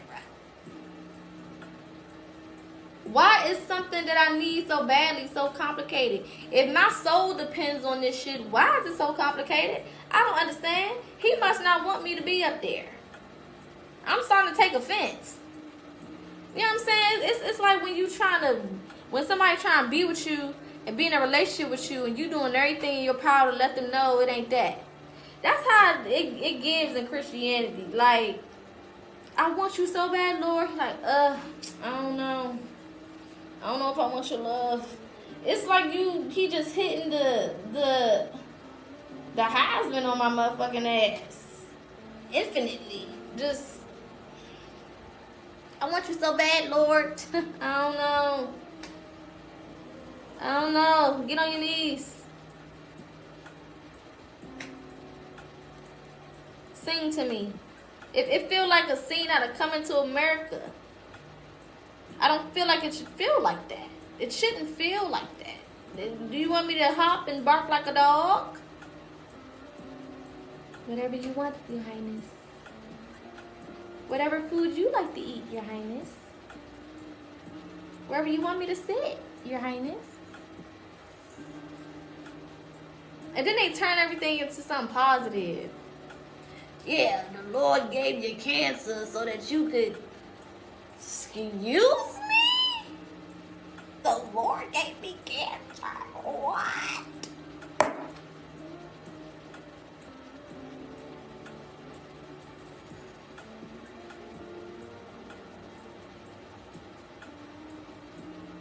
Not because of your diet, not because of what you was eating, not because we got radiation poisoning and shit. No.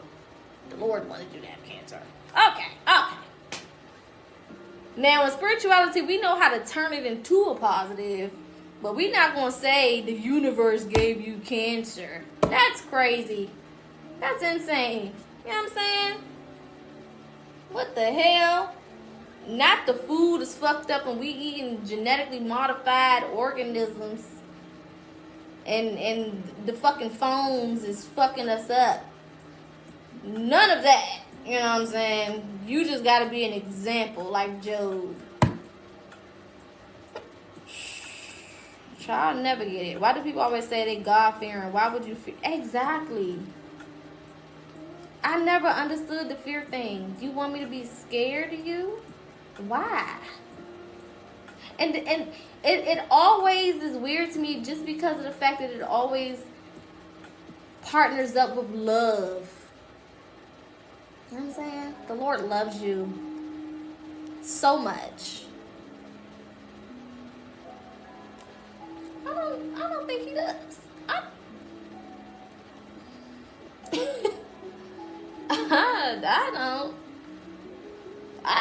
I don't actually think that he does love me. What the fuck? It don't feel like it. You know, it don't fucking feel like it. I'll tell you that much. Listen, I never.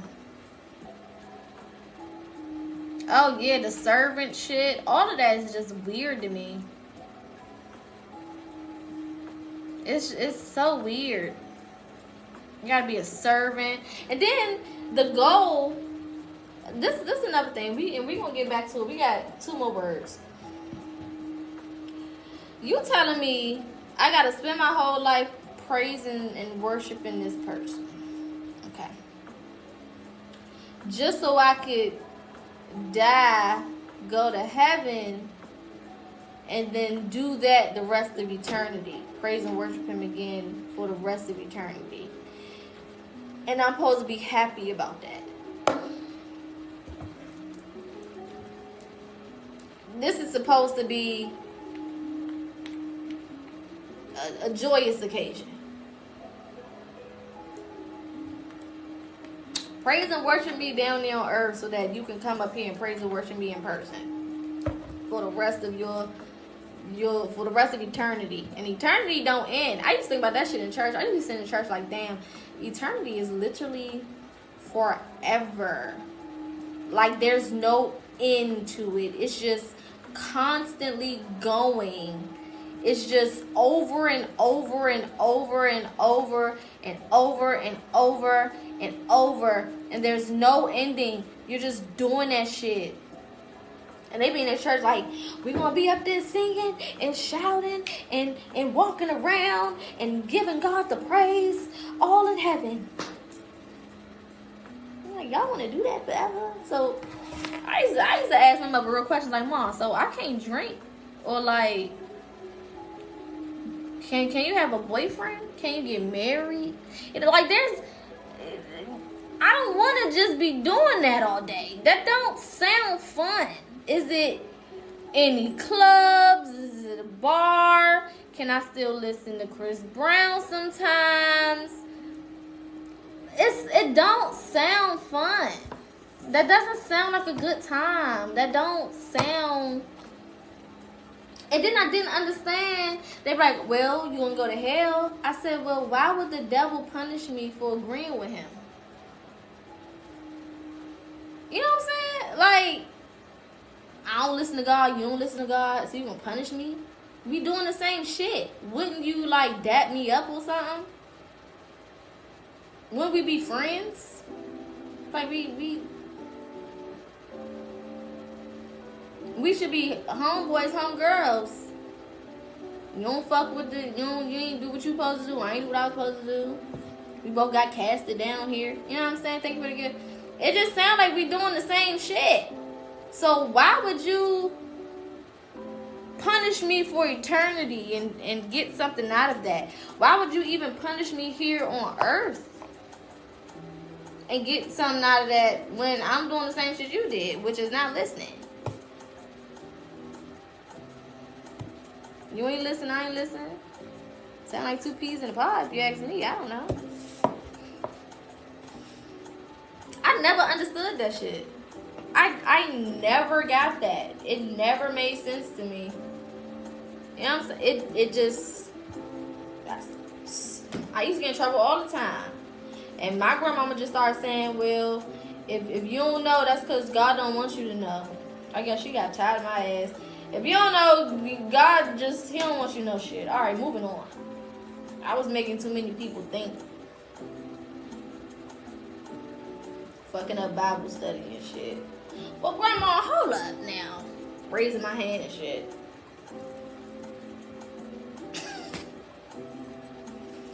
I got a question. So you had just said here in this verse that the Lord is forgiving. Okay. Now, then we go here and he still has not forgiven the devil. So, how forgiving is he? Okay, then you go back here and it says that he created all and we all basically just doing what he want us to do. So don't that mean that the devil just did what God wanted him to do? So he shouldn't be in trouble if he just is living out. Because you just told me that the Lord write our stories and we just live it out. But then you also said we have free will. I'm not understanding that. Now maybe I'm stupid. Maybe I'm slow. But free will means I can do whatever the fuck I want. Whereas if you wrote my story, that means I'm following a script. You know what I'm saying? That don't make sense. Which one is it? Can I move freely? Or all my steps are ordered?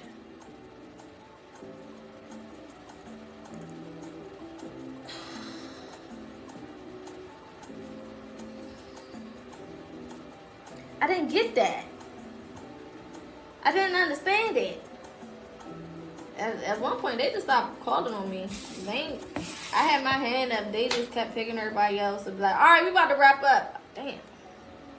I just stopped going. I just started going to her office and taking a nap on the couch. Fuck it. You don't want me to ask no questions? I won't. I'll go to sleep. A win is a win. Shit, I ain't want to be here anyway. But since I'm here, if some shit don't make sense, I'm going to say something. I'm going to say something. Because, girl, what? Say that shit again. They couldn't stand me in there. I guess they was probably happy when I left the damn church. Like, finally, we could just do what the fuck we want in peace. Shit. Alright. We gonna end here. We might have to do a part 2 of this so that we can do some of the words that we didn't do. Again, this is just these are basic definitions of the words based on this website. However, I do encourage y'all to take these words and go deeper into your research of what they mean or what they could potentially mean or their roots and origins. Okay? This will be posted onto YouTube tomorrow rising. for those who want to watch it from the beginning. We can do a quick little Q&A or a little chit chat for the next like 30 minutes, and then I'm gonna be off this hell. Let me clean up this board. Feel free to put your questions, comments, concerns in the comment section, and I will read them in the order that they were written.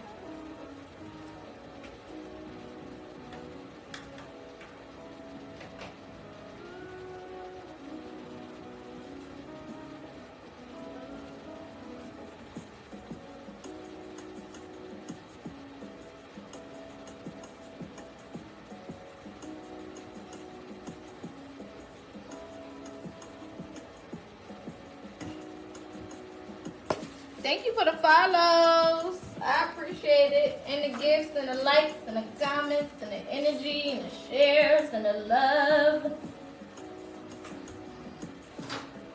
I appreciate it all. Alright.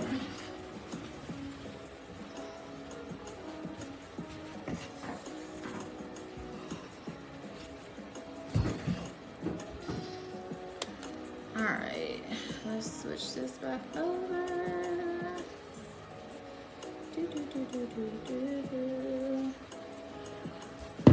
Okay.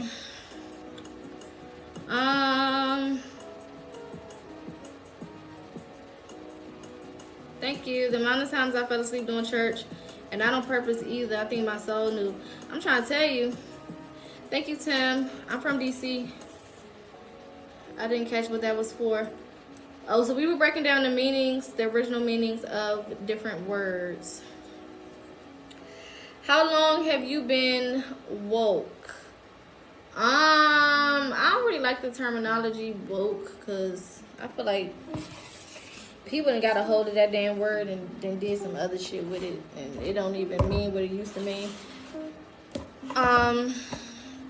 But I've been on my journey consciously on my journey for almost 10 years.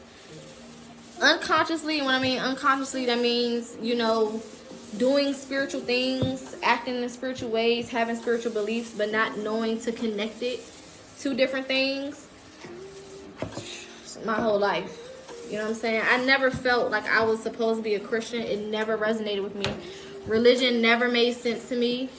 It never resonated. You know what I'm saying? Honestly, the way that I saw church was family, because my family was the church. You know what I'm saying?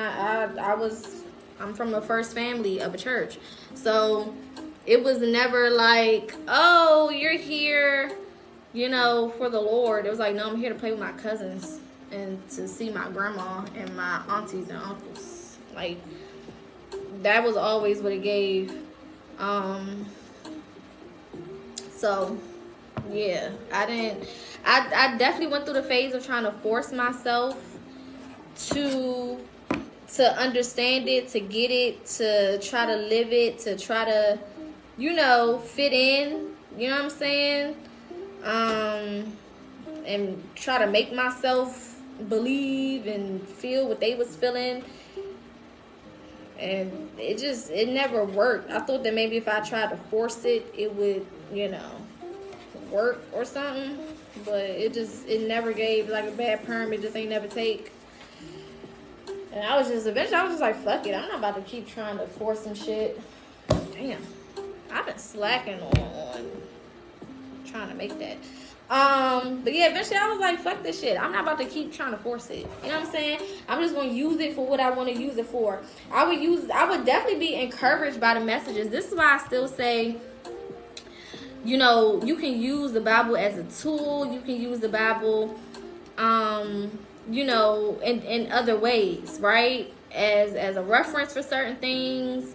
Shit like that. I don't see nothing wrong with that, right? I look at it just like I would look at any other book. You know what I'm saying? It's no different than me getting inspiration from fucking Harry Potter. You know, it just is what it is. I see it as a tool. And then of course with hoodoo, we went through hoodoo. You know, there's certain uses of the Bible that we gained through slavery. You know, shit like that. So I don't mind the Bible being used in that context, But when people literally believe everything that's written in it, that's when I'll be looking at you a little strange. You know what I'm saying? And everybody's not meant to be a leader. You know what I'm saying? Followers are necessary, but what are you following? Because at some point, we all supposed to follow. You know what I'm saying? I follow, you follow. We don't lead all the time in all areas. But what are you following? You know what I'm saying? And have you taken the time to break it down for yourself? That's my biggest thing. I don't really care too much about people being Christians, because I feel like, you know, if you are supposed to be a spiritual being, there you can't outrun it. You know what I'm saying? There's nowhere you can go where spirituality won't be on your heels chasing your ass down. You know what I'm saying? It's like there's nothing you can do about it. You're going to either wake up. Now, you have a choice to tap into it or not, but it's going to be there. You know what I'm saying? It's not going no fucking where. Now, either you can choose to do what you need to do and get the information and the knowledge and tap into it and go deeper into it, or you can just act like you don't see what you see, or you don't know what you know, or you don't feel what you feel. That's up to you. But to say that you never was presented with the option, if that's the life you're supposed to be living, or if that's where your destiny is headed, is absurd, because it's going to come to you. You know what I'm saying? Like, even, and I know my family has been tested multiple times, specifically my mother's side, because that's where religion is the heaviest, because my mother's mom is a pastor, my mom is a pastor, all of her siblings have positions, you know, in the church and Christianity, whether they're a prophet, whether they're a preacher, whether they're a deacon, whatever the case is. So they've had opportunities to wake up. My mother herself studied other religions and belief systems. You know what I'm saying? Like, she went through a period where she was looking deeper into other things, and she just didn't follow through.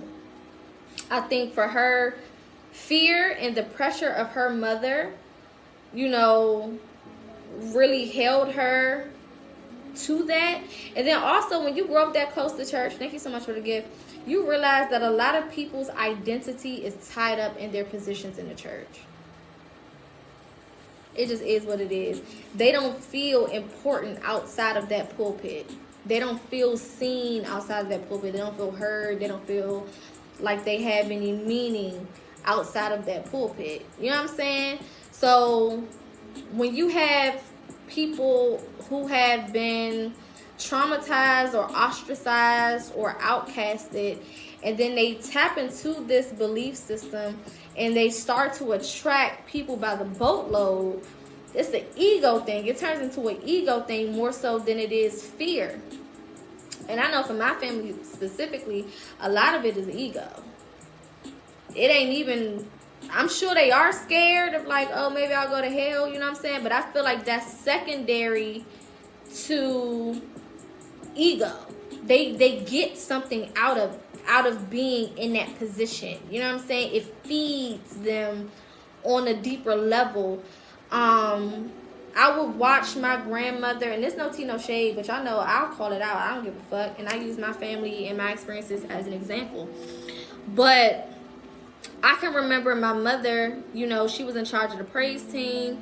And when she first got in charge of it, it was originally her brother who was in charge of the praise team. And then he and his family moved to Atlanta. This had to be like 04, 05. This was early. And then my mom kind of got thrown into it and forced to kind of take over. And when she did, at first, you could tell she was genuine.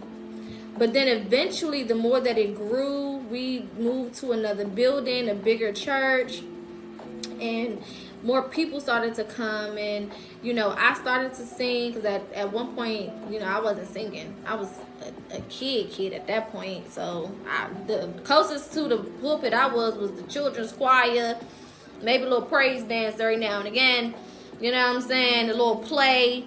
That was pretty much it. You know what I'm saying? We weren't doing too much. But the older I got, you know, the more responsibility you have in church. So by the time I was leaving middle school, I think, going into 9th or 10th grade. My mom like, yeah, you need to sing. So then I had to sing.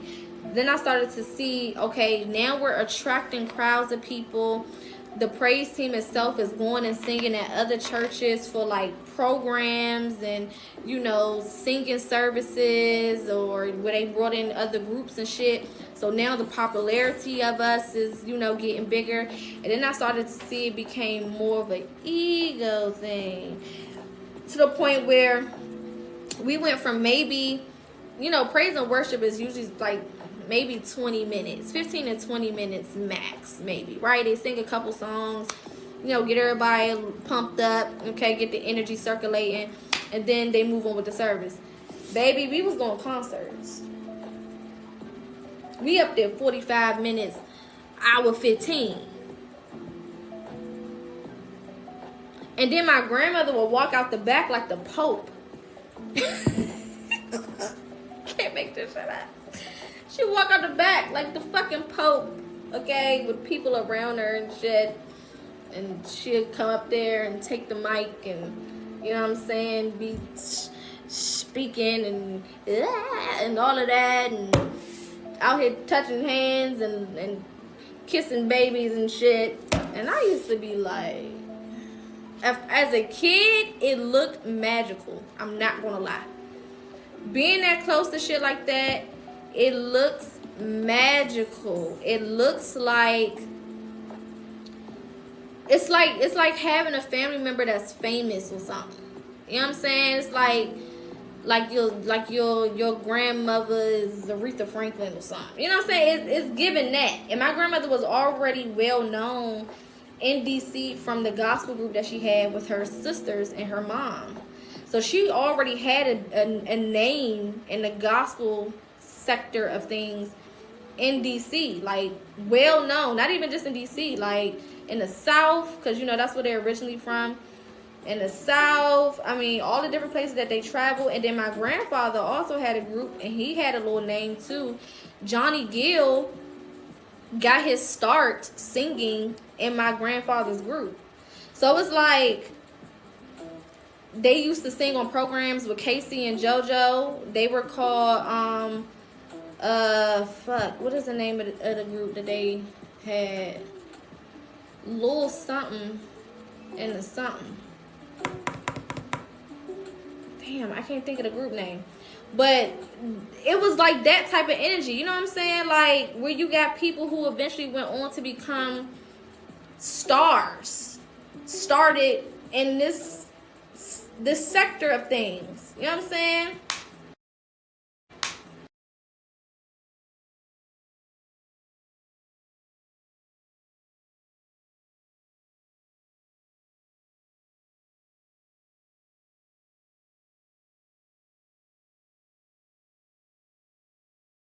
Me.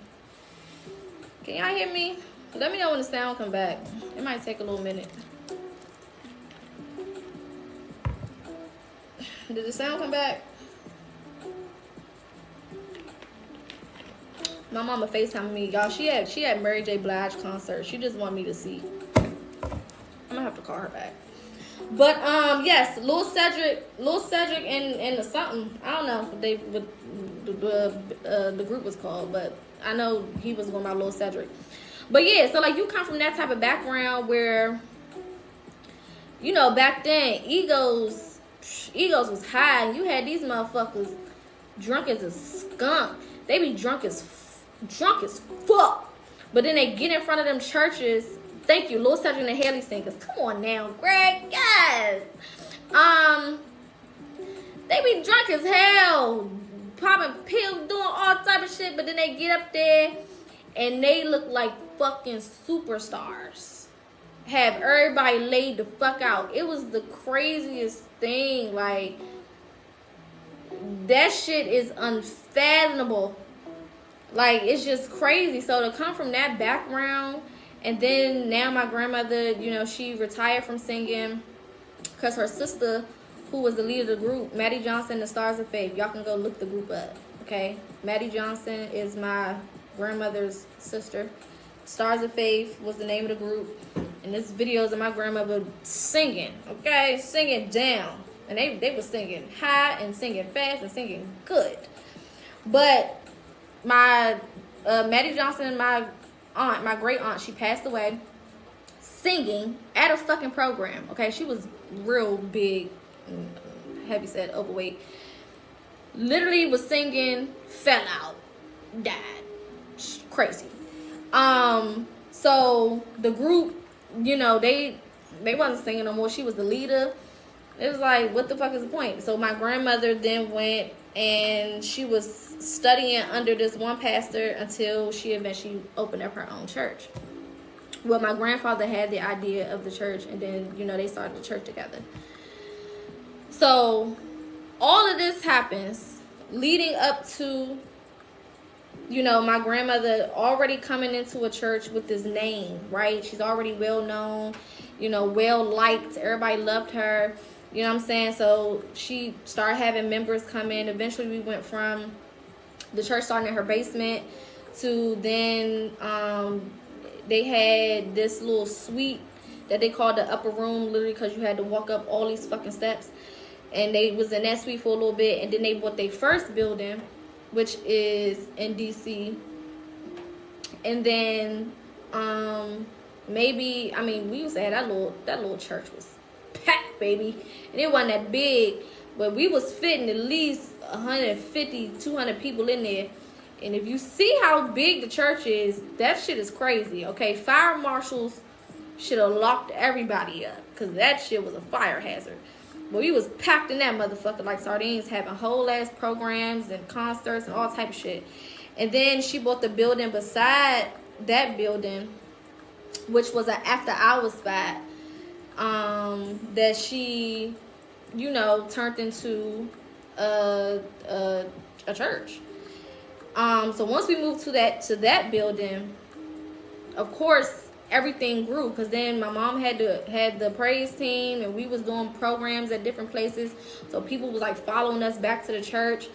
So saying all that to say, when you're looked at in a certain way, and people, especially a lot of people in church, they don't have identity, right? They don't know themselves, and it's not really promoted in church for you to know yourself for who you are as a being. You know what I'm saying? It's more promoted for you to fall in line to complete whatever mission the church has, or go by whatever the Bible is saying, whatever.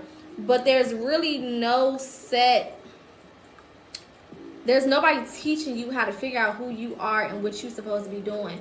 So you got a lot of people in there that's just looking for something, and they think that they find it in these people, because, again, I was mesmerized at my grandmother until I started to, you know, get old enough to think for myself and start putting things into perspective. But shit, anything she said, I would believe it at one point. You know what I'm saying? When somebody says something with so much audacity and so much belief and so much intent, you know, you gonna believe that shit. You know what I'm saying? And then we always had bomb-ass musicians in the church. My brother played the drums. My cousin was on the keyboard. We had bass, we had guitar, we had a full fucking band up there. All we was missing was horns, for real. We had everything. So you got the music, you got good singing, and then you got somebody that you feel like they speaking to your soul. That shit is like enchanting. It's mesmerizing. And to see how my grandmother would flow from the back and connect with people, and, you know what I'm saying, lay her hands on people. That's why I always say she's gifted. I don't put it past my family being gifted. But the gift is not what they think it is. It don't come from where they think it come from. You know what I'm saying? They don't connect it to its actual roots, which is part of the problem, right? But the gift is there. You know what I'm saying? The gift is there. And to see, you know, just to see that shit would be crazy to me. It would make you want to go to church, because as a kid I didn't really want to go for real, except but to play with my cousins and stuff. You know what I'm saying?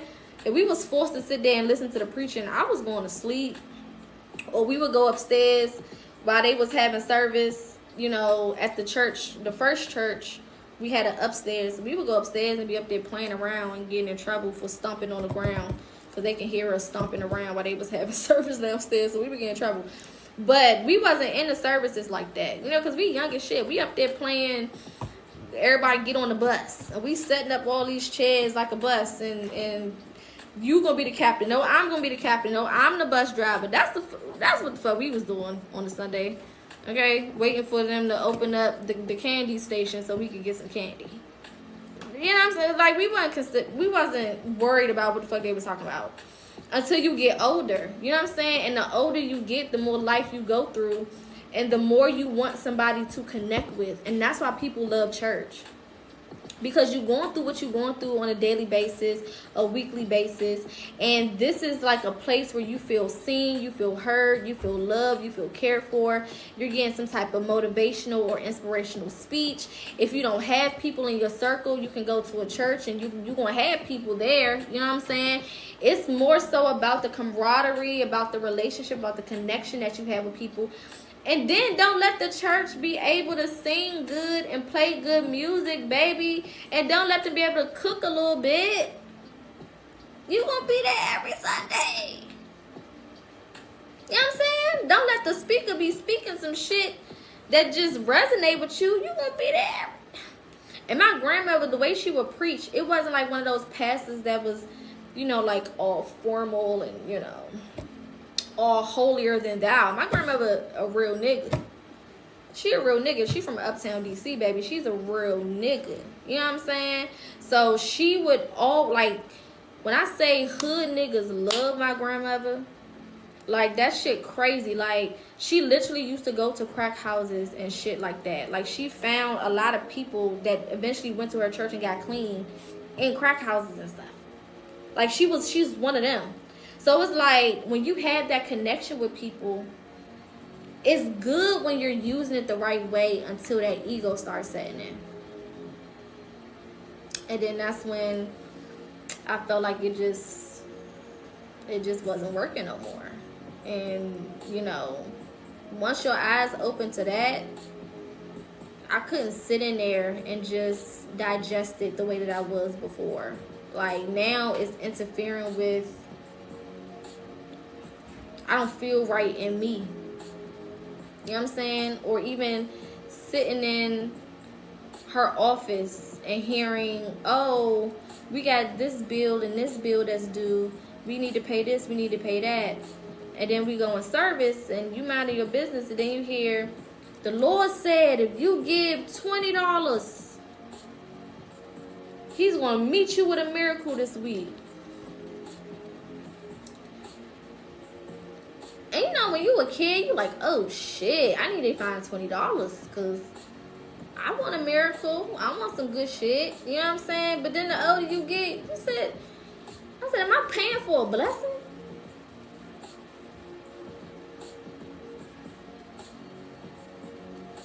Y'all got me paying for a miracle?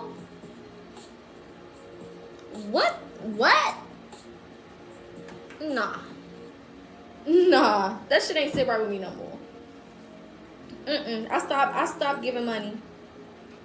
I'm not giving money for this. Now, if you told me, hey, we need to pay the light bill, okay? Y'all want to come in here on Sunday? Let's put some money on it. I would give that money. Because number one, you keeping it real, and the lights gotta be on if I'm gonna come in this bitch. You know what I'm saying? When you come at people straight and you say what it is, people are more, you know, willing and ready to assist you and help you. But if you come talking about something, yeah, get this amount of money and the Lord is gonna make a way this week. What? That don't even make no sense. So, a lot of that shit started turning me off, which forced me to start reading the Bible more, which then forced me out the fucking church. Because I started reading that shit for myself. I said, oh no. Somebody lying. Because this ain't what the fuck my grandmama had said that this was. You know? Man, that building fund pot, stay there. I'm a Gemini. That building fund pot was always out there. I done seen that church raise some money. Do you hear me? I'm talking about thousands of dollars at a time, and then come back out and be like, God said we ain't done yet. There's a couple more people who the Lord said wants to give. But you're sitting in your seat. This is how my grandma said. There's 5 people in here that still want to give. But you're sitting in your seat and you're contemplating. This is your turn. God said give them another chance. I'm here for those people. And if you come right now, you know what I'm saying, you can still make it. It's the mind fuck of it all. And I just really start paying attention. And you know, a lot of people don't know, Geminis, we are observers. We observe like a motherfucker. And that's how we learn. I would just be looking. I'll be looking at people's faces. I'm looking at my grandmother. I'm looking at people fake break out with the Holy Ghost. I would just sit there and just watch. And I'll be like, what the fuck is this shit here? This is crazy. And then I started to become ashamed. Like, I can't tell people to come to this church. You know what I'm saying? These motherfuckers, and then don't even get me started on the family drama, the family issues, the family generational curses that nobody wanted to address or talk about or deal with. But then y'all get in front of these people and talk about love and shit. Oh, the hypocrisy. I can't do hypocrisy. No. I can't do it. I'm not going to do it. I don't want to do it. I'm not doing it. And my situation wasn't church hurt. You know what I'm saying? A lot of people, when I tell the story of, you know, where I come from in my church, or just me, you know, choosing spirituality, a lot of people, oh, you must got church hurt. Bitch, ain't nobody hurt me. My grandmama to this day loved me down. Do you hear me? And I feel like she knows who I am and what I'm supposed to be doing, because she respects it. At first, of course, she had her feelings about it. But I feel like on a deeper level, on a spiritual level, she can't deny my gift and why I'm over here doing what I'm doing. Especially with some of the stuff that I done brought to her attention. You know what I'm saying? For her to see my gift in real time spooked the fuck out of her. So it's like, even to this day, she loves me down. You know what I'm saying? She'll call. My mother called her on 3-way. She's like, when you gonna come see me? And, you know, she'll tell everybody, my granddaughter got my back. She'll cuss y'all out and blah. Like, it's no hate. It's not me being ostracized. Even when I was there, it wasn't like, oh, I didn't get picked and nobody liked me and I had to sit down. I didn't go through none of that. I loved being there. You know what I'm saying? Being able to be with my family and sing and do all the things that we was doing. You know, especially when I was believing in shit. I loved to be there. The older I got, I loved it more.